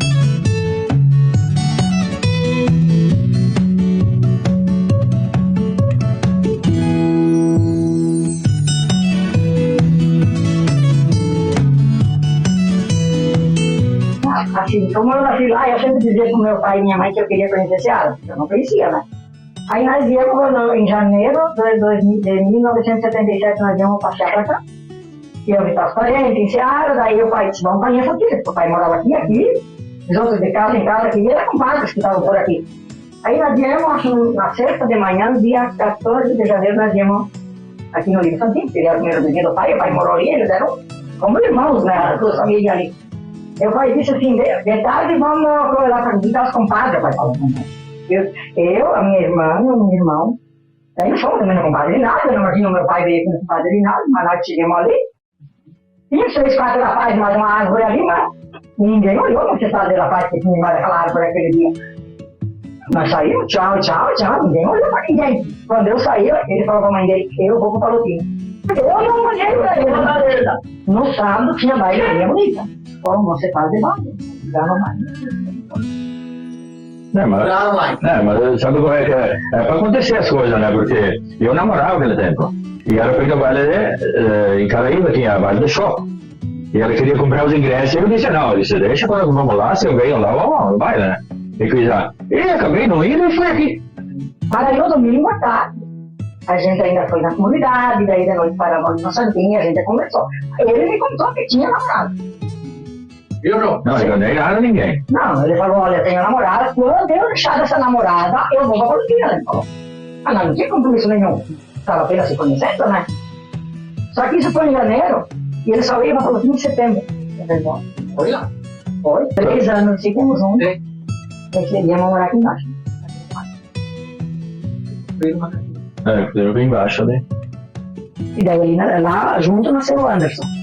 Tá junto com o nono. Quando nós íamos morar aqui, o Anderson já tinha 1 ano. O Anderson nasceu em 80 dezembro de 80, daí nós viemos aqui no outro ano, e a Juliana veio de dezembro de 83. O Juliano foi estudar no dia 8 de fevereiro, agora fiz 25 anos, e o Anderson agora dia 15 de março, é 25 anos da JPS. Aí depois disso, aí sobrevou nós e tivemos que ficar, porque eles eram de 30, né? Em poucos meses, teve os dois. No mês e pouco saíram os dois. Em 77 eu comecei a namorar com o Valdecir, e daí depois a gente casou em 80, e a gente morou aqui, e hoje eu estou aqui ainda. Boas lembranças, a gente nunca esquece onde a gente nasceu, onde a gente morou, né? Na verdade eu morei bem menos tempo lá do que aqui, né? Porque com 24 anos eu casei, daí fiquei, e depois eu tinha 44 anos lá na por aí, acho. Baile, eu acho. Baile deve ser. Nós, Edelinha, Salete, ia pra Canhada, pra correr em bota, então, daí ia descalço ou com sapato velho, depois lá perto do salão colocava um sapato melhor. Sapato melhor pra dançar, que era melhor, né? Se não tinha de Congo, de aparato. Ficamos uns meses aí no novo pai, no Ernesto Magre. Fiquemos, acho que uns 6 meses pra lá. E depois, daí, quando veio morar pra cá, era só mato, daí mato. Tinha um putreiro, mas não era muita coisa, tinha bastante mato aí debaixo. Fizemos uma casinha e viemos morar ali com o Daniel, tinha 40 dias. Nós era longe da igreja, aquela vez lá não tinha como colocar. Depois conseguimos. Conta a história como que foi que conseguiu. Não, então. Foi a Juca que colocou, né? Eu doei um pouquinho para ele para fazer uma privada, uma patente daquela de uma vez, na divina, perto da até onde que era a distância que dava para colocar, né? E lá ele botou o ponto lá. Eu vi um leitão para ele. Aquela vez, aquele leitão lá, foi o Noro mais que deu uma porca coberta, aí nasceu 3 leitão. E eu só com 3. Quando viemos aqui. Daí um deu pro Juca, um comemos e um se doeu para macho. Sem porca. Depois foi aumentando umas porcas. Uma vez tinha que ficar filho com os pais, né? Hoje já é diferente. Hoje daí já... resolvemos por casar, em 82 já viemos para casa, e daí já começamos vida nova e nós tínhamos que ficar aqui. Então financiar uma viagem logo, fizemos uma viagem em 82. Já tinha viagem? Tinha vários já. Tinha viagens vários aqui, tem Luiz Gris, a filha, tinha Vandelino, já tinha vários viagens. Daí nós fizemos nós também. Quando nasceu os filhos, tinha a nona ainda, Égide, né? Ela me ajudou bastante criança. Aí a nona cuidava primeiro o Eduardo, né? E nós ia pro aviário, ia para a roça, nós dois e o nono, né? E a nona ficava mais, fazia comida, cuidava do Eduardo, depois aí veio o Ricardo, também ela cuidou. Meu Deus, estou muito grato à nona pelo que ela fez. Aí nós íamos trabalhar e ela ficava com a criança e fazia almoço, cuidava da casa. E daí, depois de meio-dia, a gente ia, nos primeiros tempos, não precisava cuidar muito. O aviário não tinha muita exigência, sabe? A gente dava ração, dava água, né, pai? Dava as calhas. Ia pra roça. Ia pra roça. Agora, os últimos anos, tinha que se dedicar, tinha que ter uma pessoa só ali, porque daí tinha que estar toda hora ali para movimentar os frangos, para ligar a nebulização, para erguer, abaixar a cortina. Daí era bem mais complicado. E daí a gente parou, porque eles exigiram mais, queriam que construísse mais, né? Acho que não era mais viável para nós, nem para a empresa ter uma viagem pequena de 75 metros. Então você tem que investir mais, né? E daí mão de obra, os filhos não estavam muito interessados em ficar na roça, né? Então nós resolvemos parar e continuemos com a jaquinha e vassoura, né? Fazia agora esse ano deu pouco, né? Nós. De cada 300 vassouras, tu vende aqui em casa 250. Daí, imagina, vende. Nós temos na casa colonial, a Copérnia, a prefeitura, comprou bastante alguns também. Mercados também, a gente vendeu. Mercado também. Só que ultimamente aqui não está mais dando. Viu a cigarinha que nem no milho, né? Nós casamos, e daí fomos morar em São Paulo. Depois aí vendemos lá, já apareceu a oportunidade de vir ali morar perto da minha família. Aí o pai, como que ele gostava de ter os filhos perto, né? Aí ele quis que eu comprasse ali, no vizinho dele, que era o Tafarelli. Ainda do meu cunhado, né? Aí nós compramos ali e íamos morar ali. Na verdade, Eu conheci, acho que você também. Você conheceu um lance de ficar com gente, né? Com um Dentista. Aí. Depois aí a gente ficava tempo sem se ver, porque, né, a gente já tinha um pouco de vergonha, né, não é? Né? E daí depois, por uma tarde, a gente se encontrou num baile e aí começamos. Aí que nem no dia de hoje, né, celular e quantos contatos, isso e aquilo, era só no acaso mesmo. Mas depois que nós começamos a namorar mesmo, eu ia na casa dela, e bem na época da enchente de 83, aquele dia nós começamos, né, assim, eu comecei na casa dela. Daí, por lá da casa dela, tem 2 pontos para passar, né? E aí eu vou embora. Daí eu sei que assim, não sabe, a primeira ali, eu estava meio que nervoso, daí eu voltei. Aí estava vendo. 15 dias, 20, 15 dias, eu acho. Até eu ia baixar. Isso aí. E aí vocês casaram em que ano? 86. O dia antes do Janinho nasceu na casa. E era Mas aquele nasceu um pouquinho antes, né? mexer na ponte ali, desmancharam a ponte, né? E daí para de noite deixaram só as 2 vidas em madeira, né? E daí foi embora, a gente concluiu no dia seguinte, durante a noite, aconteceu, mas... Tem que ir pro hospital. Queria nascer, daí tivemos que passar em cima na viga. Não, pô. E a pé, né? Fomos buscar o vidinho, aí vim me buscar pro lado de lá, o Cirino me levou até lá embaixo e atravessamos a ponte. E fomos pro lado de lá. E tudo, porque era o primeiro filho, a gente não tinha experiência, né? Toda a idade vai ter que procurar alguma coisa. E também que a ponte era até, eu lembro que naquela noite lá, daí eu disse, então deixa eu já vou preparar uma Brasília, vou preparar a Brasília, você prepara de novo. Ah, não vai para a Brasília, onde eu deixei a ponte? Daí eu fui. Era embaixo na ponte da Brasília, daí subi até lá em cima do campinho. Daí eu disse, foi, daí eu vieram para aqui. Daí vim aqui, peguei a navegando, veio para baixo, e veio ela para em cima das duas, imagina, e vi assim. Inconsoladora, dizer num torneio. Inconsoladora num torneio, que depois ficou de olho. E eu nem me lembrava que pessoa que era. Eu nem me lembrava que pessoa que era. Foi o primeiro baile, foi em Canhada. Mas lá, nós se enxerguemos em março no torneio, naquele torneio, vocês iam animar para o lugar, o microfone, já dava aquelas bagunças e assim. Depois foi em novembro em Canhada. E era isso. Acho que 84, 85, 84. Um jogo agora? Um jogo de futebol. Na prática era torneio, né? Aqueles torneios que faziam, né? E daí vinha gente de tudo que era lugar, 30, 40 times. E lá nos intervalos de jogo lá, a gente começou a conversar com um e outro, e deu meninas aqui, meninos de lá, e criamos ali, mas se conheceram, mas não... Nem... Isso foi no mês de março, porque depois nós voltamos a ver, foi lá em Canhada Grande, a primeira de agosto, falando do seu Lume. Do seu Lume, não é? Aí dançamos umas músicas, tomamos um Guaraná junto, uma suquita, uma Sprite, acho que é.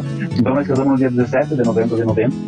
E antes disso, daí fomos abrindo fora um pouco a propriedade aqui, né? Foi feita a terraplanagem aqui para fazer a casa aqui. E no dia 17, no dia do casamento, nós já viemos aqui. Só que não tinha luz. Né? Tinha casa, nós íamos morar aqui. Ficamos sem luz até na segunda-feira, que o pessoal da Celeste não conseguiu ligar na sexta-feira. E daí nós tivemos que passar a primeira e segunda noite no escuro, né? E de dia também, então tudo a luz de velhas e velas, né? Então, e também foi aqui que o pessoal fez no dia do casamento também, o pessoal veio aqui e acabou dando uma mexida na casa, coisa bonita, né? E uma sabotagem bonita, né? Faz parte, né? Mas aqui não tinha, e onde nós moramos aqui, né? Não tinha uma propriedade, era parte de uma outra propriedade, não tinha parte de moradia. Então esse pedaço que nós temos de terra aqui nunca teve um morador anteriormente. Então nós somos o primeiro morador dessa parte, dessa escritura que nós temos, vamos usar essa expressão, né? A morada da propriedade inteira, que eram 2 escrituras, era no outro lado onde morava o Tio Ambrosio, que hoje é o Presoto, ali na família Presoto. Juntos, simultaneamente, os anos 90 foi um ano de rebuliço, né? A gente casou, a gente começou a montar uma propriedade, a gente acabou depois no movimento das cooperativas de crédito. E também, já vinha de antes, também antes de a João casar, esse gosto pela música e tentar fazer o básico, né? Dos limites que a gente tinha e ainda tem na música, né? Mas a gente participou e talvez a gente acabou meio que puxando algumas pessoas ao redor, ou motivando outros pra gente chegar no ano de 90 poder lançar o musical Nova Era, né? Na verdade, começou pelo Gilson, que foi o primeiro a tocar violão, né? Mas não fui bem o primeiro, né, Valdo? E vou até gravar essa parte. Eu acho que nós, a gente sempre contou a nossa história, nós 5 e mais o Lito que estava com nós, né? E a nossa origem. E daí, de repente, claro, eu fui o primeiro a tocar violão ou alguma coisa Lá no seminário, né? Isso, no seminário. Eu aprendi a tocar violão no seminário. Mas eu acho que nós temos uma história anterior, que é aqui a comunidade tinha muito hábito de cantar. Então, talvez nesse mundo que veio vindo lá de trás, inclusive era na bodega, daí alguns, tipo meu nono Carachuco, ele cantava no Quinta, né? Porque a gente tem que contar essas histórias, né? E a família, seja João Belli, Cordignon, Magri, Batistella, Santin, sempre foram de cantar. Mas nunca teve essa, né? E teve alguns que tocavam violão. Então, por exemplo, o Tony João Belli, aqui o Antônio João Belli aqui do Russo, junto com o pai e junto com o Armindo, eles tocavam baile. Nós não sabemos disso, né? Mas eu acho que já que contamos a nossa história, eu acho que, porque meu pai tocou baile, chegou a tocar baile. E tinha alguns outros que também, que a gente não sabe, né? Então isso também, e depois, claro, depois eu vindo um pouco à igreja, o Hélio João Belli já tocava gaita quando eu fui pro seminário. Então o Hélio ainda continuou, e aí eles animavam as festas ali debaixo da... Né? Então nós tínhamos também essa parte. E depois, quando eu voltei do seminário, vim com o violão, e aí me pediram, inclusive foi a tua mãe, a Gilmar, me pediu para puxar violão. E eu ficava vermelho de ir na igreja, imagina puxar violão. Mas aí começamos a acertar ali, e fui puxando o violão, e depois veio vindo, né? Daí o Valdir veio, o Hélio também numa época veio, depois ele desistiu, e vocês lembram daí das nossas histórias, assim. Daí o pai me comprou um violão. E depois veio o Valdir, né? Que daí tu começou a vir a levar o violão e tocava ali junto. Depois no final veio o grupo de jovens aí com o Hélio e tal, a gente fazia uns filó de vez em quando. Mas acho que assim foi coincidindo coisas, né? Porque assim, 85, 86 era uma época difícil. Nós sabemos quanto era difícil para tocar na roça, né? Mas foi indo, vamos juntando, vamos tocando violão, daí começa a ir para cá e para lá. Aí de repente fizemos alguma reunião, uma prosa, né? Na verdade, uma brincadeira foi que saindo da igreja, que a gente ia rezar, a gente tinha costume de cantar na igreja, saía sentado nos degraus ali da igreja, e aí cantava mais outras músicas, ia conversando. Um belo dia, não me lembro quem que foi, vamos montar um conjunto. E daí foi começado você participa, quem falta, com quem vamos conversar, e aí começou a envolver as pessoas, né? O primeiro curso nosso foi em Chapecó. Eu fui de local e a bateria também, como lembra que nós dois estamos lá, andando o dia inteiro para conseguir achar um cara para tocar, para me ensinar a tocar bateria. E até que nós achamos na Casa da Cultura tinha, como é que era, da banda, acho que não está lembrando agora, do outro d'água. Eu lembrei bem. E essa parte que vocês dois ensaiavam, né, Gilmar? Essa me marcou muito porque também eu ia junto com o Valdir, nem fazia ideia que eu ia tocar, né, na época, mas eu ia junto com o Valdir, acompanhar ele quando ele ia ensaiar no aula. Nós ensaiávamos uma semana para casa, sei lá como é que eram os dias, e ia lá em casa, né? Então eu ia junto com o Valdir e o Alisson pegava as portas do Gilmar, né? Porque lá dentro tinha medo da festa, E aí nós ficávamos fazendo um papo, né, Gilmar? Foi um tempo assim muito legal, ouvindo aquelas músicas. Por isso que essas músicas até hoje, que vocês ensaiavam na época, nunca vão sair, né? Aquela história do teclado que foi comprado no Paraguai, que ele foi buscar em Chapecó, assim, que o CP630 eles pagaram um cara, nem era conhecido. Eles começaram, para em Chapecó. Sim. E eu não lembro nem de como fizemos para pagar, eu sei que foi, porque teve o primeiro equipamento, que veio meio junto com o teclado, e daí nós compramos com milho, uma safra de milho que deu lá no Paraguai, vocês lembram que eu estava fazendo os cálculos esses dias, nós escolhemos 286 sacos de milho, eu e o Valdir lá. Eu fui plantar primeiro, depois veio gente ajudar, depois o Valdir estava por lá, e nós vendemos no Paraguai, com o dinheiro do câmbio dava para comprar o dobro aqui. Então faz o cálculo, 286, foi para 572 sacos, e era dinheiro limpo. E nós compramos um equipamento também de Chapecó, lembra, das caixinhas brancas. Então essa safra aí foi a primeira que fez no seio, Valdir. Sim. E depois foi feita mais isso, aí foi feita a outra safra. Aí o equipamento ficou aqui, já tinha o teclado, mas aí compramos em Chapecó as duas guitarras, né, Valdir, o baixo também. Duas guitarras deu ali. E depois fomos fazer outra safra, mas aí não deu muito bem. Porque os porcos comeram, né? Porque eu fui só porque acho que 18 dias lá depois do pai, ficou, eu não lembro quando o pai foi. Eu fui quando teu pai foi. Tu foi junto com o pai. Isso. E daí teve também o Ayrton, Meu primo, sobrinho, né, que foi também um dia lá ajudar, mas daí era pago a diária. O Gerson também foi ajudar um pouco lá, e daí teve mais quem? Todos nós fomos, de alguma forma, né? Daí depois dessa época, quem estava aqui ia ensaiando, né? Fazendo curso e tal, né? Daí eu fiquei mais um tempo, depois voltamos, e aí depois que eu voltei, daí nós fechamos, acho que foi ali que daí o Silvano e o Nick nós começamos mais forte, né? Pra vocês se prepararem também pra... Silvano, tu lembra a época, um ano antes? Não, eu não lembro quanto antes. Eu só lembro assim que daí os que foram convidados antes desistiram, né? Sim. E aí o Valdir começou a me passar uma música lá. E vamos lembrar dessas músicas que é. Ali, né? E a Línia também, a Línia foi a segunda.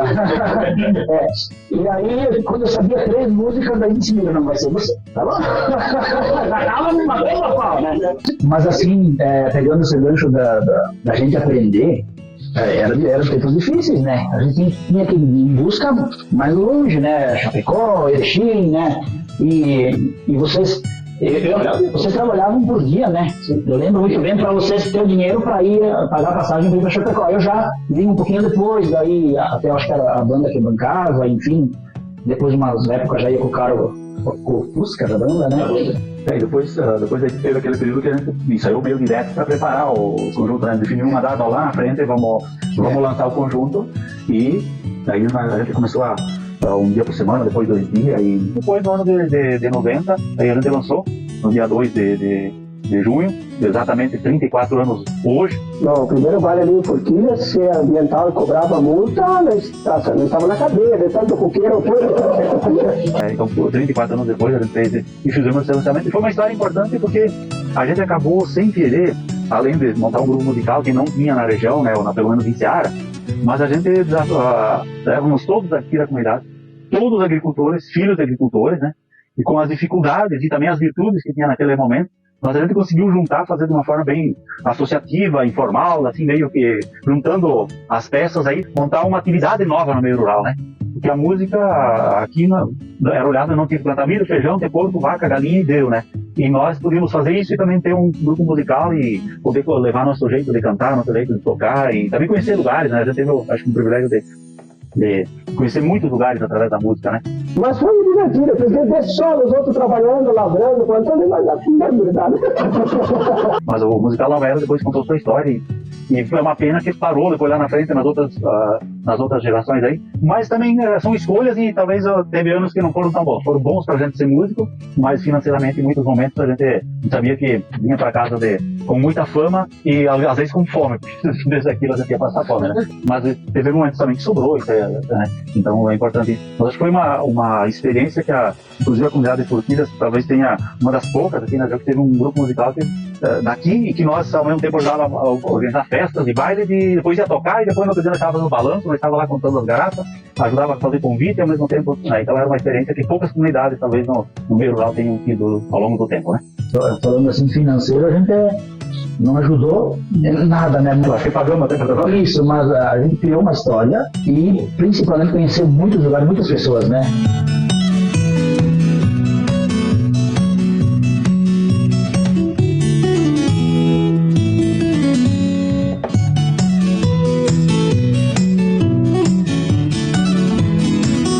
A comunidade de Linha Forquilha sempre teve lideranças bem pontuais, lideranças fortes. E nesse tempo, nessa vida da história da comunidade, criou lideranças que despertaram para movimentos, né, para acampar, para colaborar na constituição de entidades. Enfim, a comunidade sempre teve lideranças muito fortes, muito atuantes. Na época a gente participava aí desde a catequese, já dos anos 80. Depois a gente participou dessa questão das associações no município, né? Inclusive aqui na Linha Forquilha teve uma associação, também associação, não sei se era moradores, eu não lembro o nome que nós tínhamos, mas tinha uma associação para a gente fazer compra coletiva, para fazer lavouras coletivas, né? E esse movimento, junto com a música de alternativa, e também um pouco juntar as pessoas, fazer coisa junto, articulado pela PACO aqui na região, com a Prefeitura de Ceará, quando era possível. E também a PACO participava de uma rede estadual e do Estado debatia um pouco a entidade chamada CEPAGO, buscar soluções para a agricultura. E a gente, esses grupos, inclusive nós, aqui, a gente buscava possibilidades de fazer outras atividades que não as tradicionais, né? Mas aí quando ia para buscar recursos nos bancos, não tinha recursos. Mas quando você pedia o financiamento para aquilo que algum setor estava organizado, você tinha. Mas para alternativa, para fazer uma pequena indústria, uma ali para limpeza de produto, embalar feijão para vender, não tinha. E aí nós participamos, principalmente aqui em Ceará, na época tinha o Ernesto Pelo, que coordenava, e ele participava da PACO. E lá na PACO o pessoal levantou essa possibilidade de fazer um debate com as associações aqui. E aí dessas associações, eu aqui na comunidade fui escolhido para representar o grupo.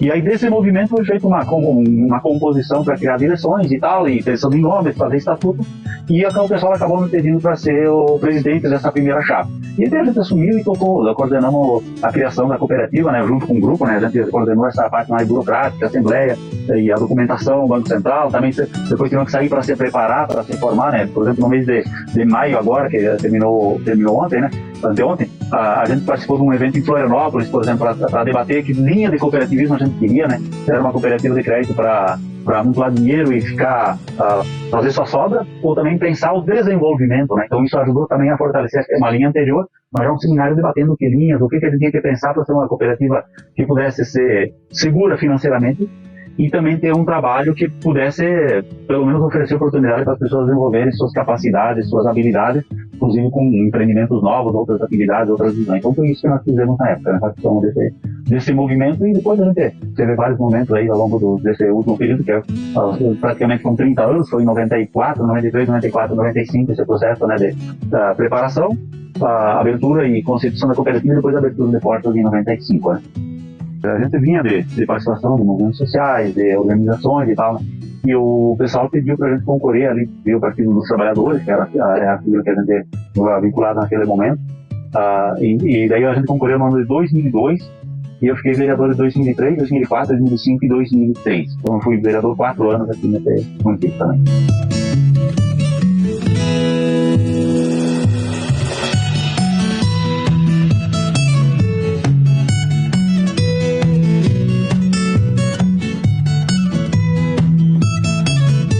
A agregação de valor é uma forma também das famílias diversificarem a renda, e a nossa comunidade teve iniciativas importantes, e uma delas foi do abatedouro João Bélio, né?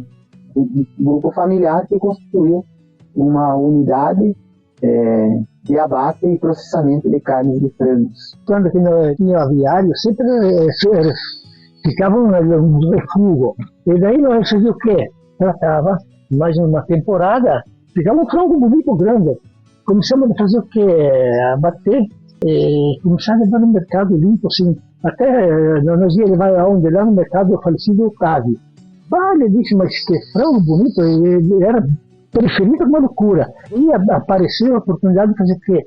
Ampliar aquilo. Até no começo foi muito difícil, porque o abatedouro estava tudo pronto, e as documentações estavam tudo legalizadas, e eles não me liberavam.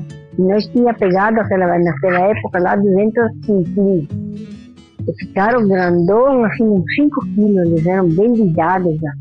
Sempre foi comprado quintinho, tratado com uma ração diferente, uma ração caseira, e criado até com mais de idade, para ser um frango bem diferente.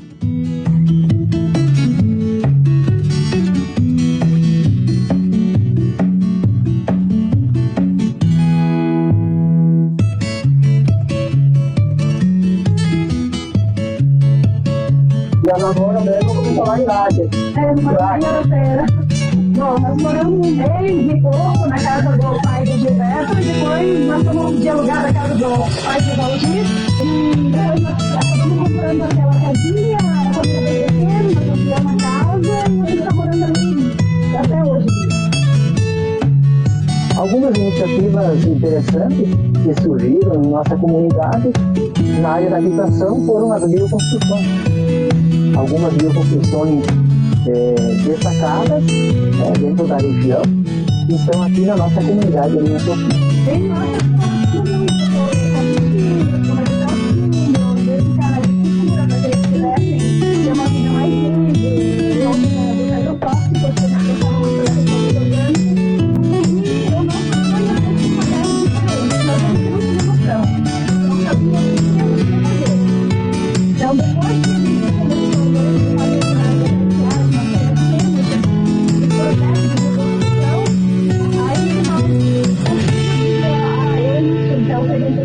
frente. Aí como arquiteto, daí foi redesenhado aquele projeto, colocado dentro da forma, redesenhado, mas a ideia nós já tinha de como fazer.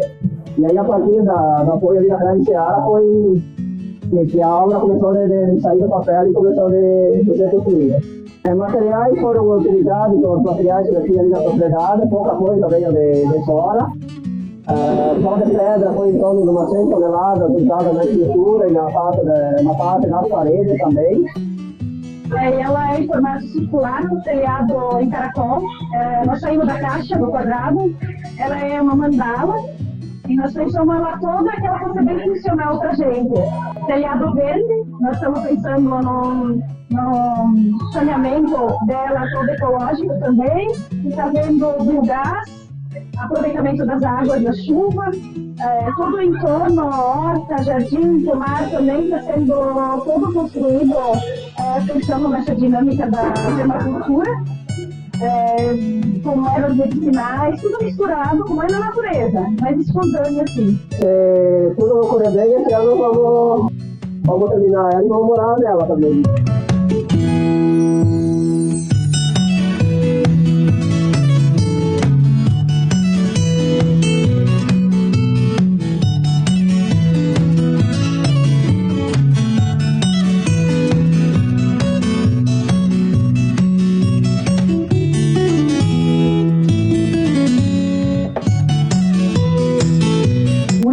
De ervas medicinais, das formas naturais de tratar as pessoas, também vem despertando, vem sendo realizado por membros aqui da comunidade, pensando na saúde das pessoas. Sempre assim eu gostei da questão tipo de erva. E daí começamos com os cursos e tal, e fui me aperfeiçoando, fui gostando, e saber que você pode ajudar outras pessoas a não ficar ali se intoxicando e assim com medicações e assim. A fitoterapia e a homeopatia andam juntos, né? Porque para nós fazer, tipo, para eu conseguir uma matriz da homeopatia, eu preciso fazer na fitoterapia, né?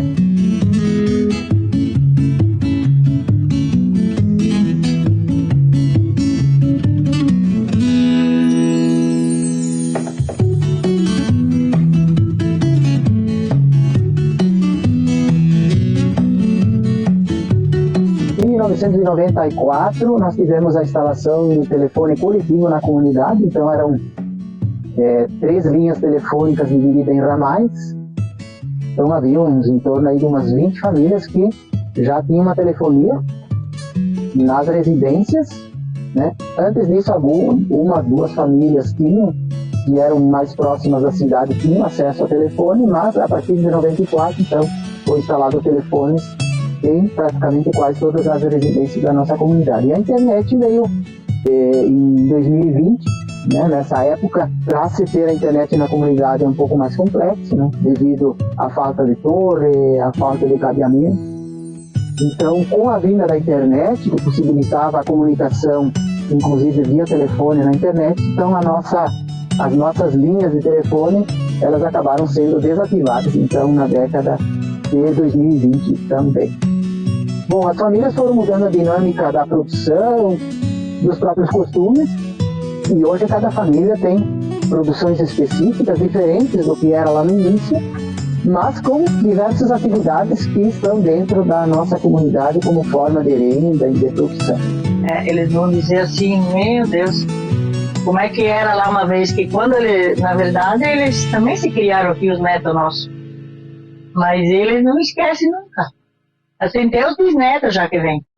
4 filhos, tem 8 netos e 2, vai ser 3 bisnetos. No dia de hoje a gente tem as crianças que vêm brincar aqui, os netos. Falamos os netos. Netos dá uma alegria agora. Mas assim, você vê que aqui na roça eles têm onde se ocupar. 3 filhas. Giovana, ela está com Vai completar agora 32 em 11 de julho. A Cindy vai completar 28 no dia 24 de junho. E a Giana completou 26 no dia 5 de maio. Tivemos 3 filhos. O Daniel, o primeiro. Daniela, a Patrícia e você. E temos 3 netos. 3 filhos, mas 3 filhos. 2 rapazes e uma moça. Primeiro é o Jorge Luiz de Marte, nasceu 23 do mês de abril de 85. A Dirley, a segunda filha, daí nasceu dia 25 de janeiro de 88. O Ivan de Marte é o último, nasceu dia 9 de julho de 91. Tem 2 filhos, o Gabriel, que está com 20, e a Natália com 27. A Elizabeth, no caso, em casa, e tem a Isabelle, que é filha, e o Lorenzo, que é filho. Tem um gado de corte aí, que é uma produção de erva mate. E a mulher faz um queijo aí, uma taquinha. A gente faz, não é mais aquela obrigação de fazer que nem antes tinha vaca de leite, e a gente coisa lá, você vai hoje, vai amanhã, vai deixando. Mas a gente não para, na verdade. Sempre é que é calor, a gente não vai, né, de tarde, mas a gente não para, sempre tem. Começamos a passear um pouco. Hoje a gente planta, que a gente come, né?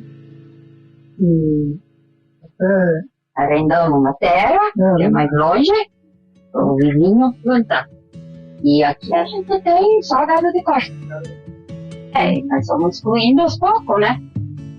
Tinha roça, tinha aviário, tinha porco, gado de leite e algum gado de engorda sempre tivemos. Agora eu comecei a comprar uma quantidade de terra, mas agora assim, eu comecei também a fazer... E daí, de lá em frente, aí comecei a trabalhar com gado de leite, um pouco de tudo. Mas fazendo queijo, vendendo um pouco de leite, e tem uma parceria de suínos, terminação. Ele começou a ir trabalhar na JBS em 2002, né? Até então eu estava como abatedor, agora como inicialmente uma atividade do abatedor, como a atividade principal a nós pecamos. Eu estou investindo na questão da arte, que eu estudei muito para isso e agora estou concluindo a graduação também em arte. Das mais exóticas até as, né? Mas tem uma variedade, tem pitaia, tem os pinhão de enxerto. Pinhão sem enxerto também. Pinhão sem enxerto também, né? E tal. E as frutas Araçá, pitanga, cereja, guaviola, laranja, lima, limão, banana, o ingá, que é uma fruta nativa que a gente está plantando também, né? Isso. Então, aí tem as medicinais. Aí que tem uma porção, né? Porque a gente acha que é mate, mas cada qual tem sua utilidade, né? Alguns cereais que a gente planta, tem anos que também não dá.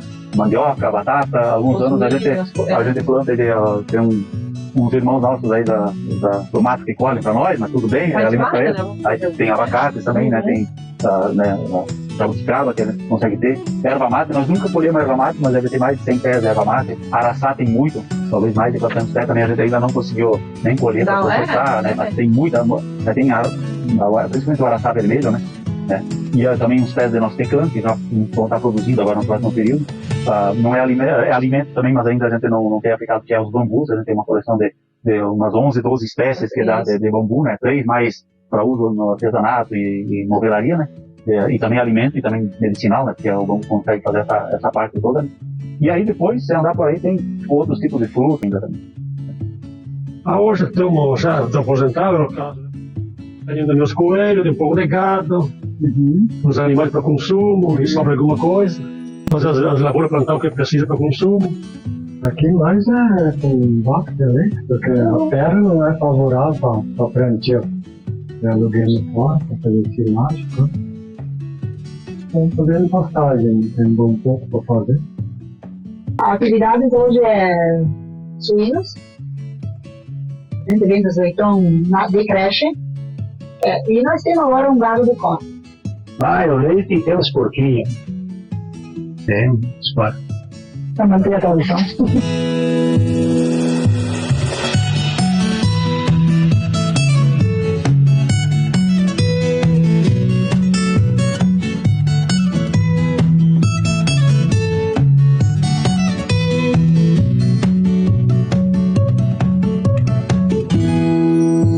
A estrutura coletiva da comunidade sempre tem lideranças na sua atuação, na sua coordenação, seja na parte da igreja, ministra, os catequistas, seja ela na parte de estrutura patrimonial, né, onde há a bodega, as festas, há os eventos. Então, sempre com o trabalho voluntário das pessoas na comunidade. A terceira vez, né? Terceira, né? Eu acho bom, né? Pra gente ajudar a comunidade, né? Ajudar manter a comunidade, vamos dizer. A minha experiência é boa. Eu gosto de trabalhar para a comunidade. Eu gosto e se eu continuar aí, que aceito por mim, eu continuo trabalhando e gosto muito de trabalhar para a comunidade. Gosto de dar ideias, dar ideias, ouvir a opinião das pessoas, porque não é sempre a tua opinião só que vale, né? Eu gosto. Nós cadê com certeza muito bem. É uma experiência assim que você aprende a conviver com as pessoas, com as diferenças. Isso é um desafio também, né? Porque pensamentos diferentes e não sempre tem que pegar uma coisa. É complicado, mas é bom também. E é um compromisso, né? Muitas vezes a gente tem que deixar o teu pra ir lá, né? Porque é um compromisso. Uma comunidade é uma caixinha de surpresa, deixa que ninguém sabe. Sabe o que acontece hoje, mas não está sabendo o que vai acontecer amanhã. Daí tu tem que sempre segurar meio organizado, não 100%, mas meio organizado, porque tu não sabe o que vai acontecer amanhã. Ah, agora quando eu vou em agosto, são 27 anos. No mesmo tempo, é desafiador, mas é uma coisa, digo assim, gratificante. Eu gosto de fazer feminista e tal. E agora também já são 8 anos que eu sou, desde que começou a pastoral do Digno, né? Eu fui uma das pioneiras, né, e tal. Na verdade, sim, me envolvi, sim. Eu dei catequese há 20 anos.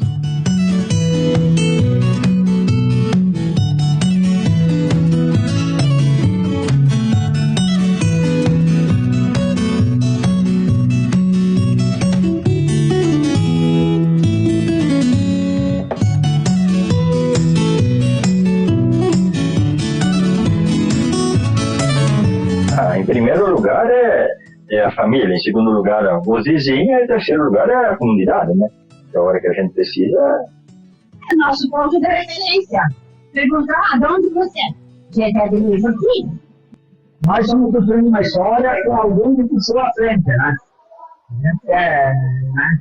Então, e a gente é lembrado que é registrado.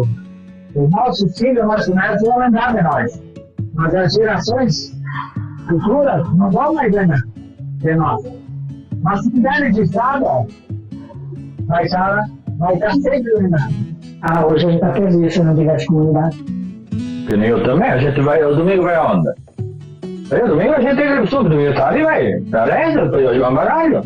E passa o tempo ali. E o que tu vai fazer? Eu sinto bem fazendo o que eu faço. É que eu consegui. Comunidade para nós é minha família, a gente valoriza tudo. A segunda família, e até que a gente pode fazer alguma coisa para a comunidade, eu vou fazer. Eu estou contente pela vivência aqui que nós temos aqui, me parece um pedacinho do céu. Um pedacinho do céu, aqui que eu estou morando. Eu digo assim, eu tenho muito orgulho de ter participado da nossa, eu digo da nossa comunidade, né? A gente pode ter feito erros, mas a gente aprendeu muito. Eu tenho muita gratidão para vocês que estão tocando e que tem. Eu sempre digo lá para tudo, né? Que tem gente boa em todo lugar, ali, né? Se aqui tem gente boa, lá também tem. Mas eu disse, se fosse hoje eu voltaria a pé, olha, perante, eu voltaria. Só a saudade do povo. Eu faria tudo de novo, valeu a pena, muito. Eu tenho quase 80 anos, disse, eu tenho muita gratidão e faria tudo de novo e a gente escolheu esse meu maridão, né? E eu tenho muito orgulho da família, né? Que Deus me deu. E quem está no céu deve estar melhor que nós, sabe, né? Mas eu tenho muito, não sou filha daqui, não me considero, né? Minha avó adotada, eu disse. Representa muita coisa. Porque também um dia a gente precisa da comunidade, desde unida, a gente está tendo que se ajudar no caso. É um bom a comunidade unida. E se ajudando a participar na comunidade. Se Deus me deixar assim, eu vou ficar até que Ele me deixe aqui. Comunidade é isso, né? É para se ajudar em casa no início. A comunidade é praticamente a segunda família de Natal. Eu acho bem importante a comunidade. É uma coisa que é muito bom. Precisa? Para mim representa tudo. Não posso reclamar da comunidade minha Forquilha, sair de lá sem mágoa de ninguém. As gurias, às vezes eu digo, eu gostaria de voltar para morar lá. Até hoje, para mim, sei lá, fiquei muitos anos morando lá, né? Então é um lugar que a gente se apega, né? Foi bom morar lá. Representa muitas coisas. E eu Posso agradecer. Se não tinha comunidade, nós ia passar fome mais do que uma vez. Quando que o marido estava sempre doente, eles vinham, trabalhava, fazia a roça, plantava, porque tinha que plantar. Há muita coisa. Representa tudo. Amizade, vizinhança, não dá pra você fechar, é uma família. E eu sempre digo, o vizinho aqui pra nós, meu Deus, todas as vezes que o Pedro ficou doente, nossos vizinhos, viajados estão lá, cada um com seu emprego, não podem sair. E os vizinhos estavam aqui, era ele que estava aqui comigo todo dia. Meu Deus, eu disse, eu não sei nem muitas vezes o que dizer para eles, para agradecer o que eles fizeram. Era buscar pasta, semana inteira, detrator, levar ali na porta do paiol, deixar ali para mim. Para mim, representa um tesouro. Nossa comunidade é... Nossa, eu sempre penso assim, de tentar fazer o melhor, as coisas sempre bem feitas. E se tu faz com amor, você não sente dor nenhuma. Tudo te rende melhor. Você pode ter amigos, pode ter a tua família, mas a minha família hoje é aqui também, a comunidade. Né? É um bem, eu vejo isso tipo um bem comum, né? A comunidade, para mim, é um berço. Porque se não tivesse esse modelo de organização, a gente seria outra pessoa. Então eu nasci e me criei aqui, a Jova, na comunidade dela, mas ter esse espaço onde as pessoas se encontravam no domingo para rezar, para jogar uma bola, para contar uma história, para jogar uma bote, jogar um baralho, um encontro de mulheres, de homens aí, um bate-papo de jovens, ter um grupo de jovens, um lugarzinho para dançar ali, e antes de mim, a gente fala também disso, né? Não formaria pessoas como nós somos. Para mim, a comunidade é um berço tanto quanto a família, né? Mas se a gente tivesse só a família e cada família isolada, nós, com certeza, eu pessoalmente seria outra pessoa, né? É o nosso chão, né? A gente é daqui, sempre fiquemos aqui, nosso chão. Olha, eu queria agradecer a minha esposa, agradecer a Deus que me deu essa vida de alegria. E com a família, os 3 filhos, a Nora e Neira, né? Que sempre me deram apoio no começo até o fim. E depois agradecer vocês 3 aqui, a Lira, a Nayara e o Cid, que me fizeram uma surpresa que eu nunca esperava. Meus netos também, e uma bisneta, eles têm. Tem uma bisneta, aí só tem uma menina. Como é que é o nome dela? Sofia, é uma alegria ver, né? Eles mandam os vídeos no celular e fica assistindo. A gente batalhou e tudo bem, graças a Deus. Somos 2, eu tenho 75, ele 68, a gente não toma nenhum remédio, trabalha o dia inteiro, graças a Deus, temos saúde, estamos fortes e que Deus me dê saúde até para continuar. Os filhos vêm final de semana para passear, já temos neta com 19 anos, o pequeno fez 4 anos ontem, e o Luiz faz hoje 7 anos. E daí tem a Sofia de 7 e a Maria Eduarda já está com 19 anos. Estamos gratos de chegar até aqui. Deu para viver bem quando era difícil, depois um pouco mais fácil. Veio os filhos, saíram tudo novo de casa. Graças a Deus, nenhum se perdeu nessa vida. Só agradecer a comunidade que a gente participou e agradecer vocês também que estão fazendo um documentário, estão contando a história, que isso fica para os nossos netos, para as nossas pessoas que vêm vindo, né? Bom, eu acho que assim, essa experiência de viver num espaço rural, com uma linha forquilha, com esse formato e essa diversidade de famílias, de pessoas, de parentescos e não parentescos, né? Mas que acaba, mesmo que às vezes tenha certos momentos de conflito, tem momentos de divergência, mas tem muita convergência, né? E a gente aprende muito também, essa paisagem que nós temos, né? Também nos permite enxergar de uma forma, né? Então, eu acho que a linha forquilha tem uma simbologia, né?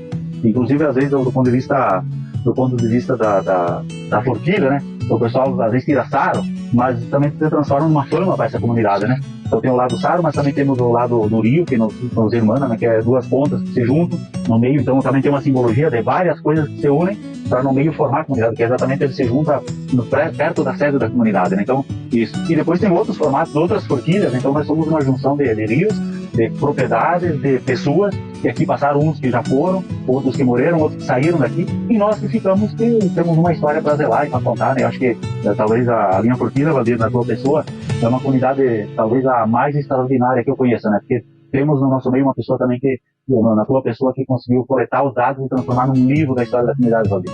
Isso para mim me dá orgulho, tá?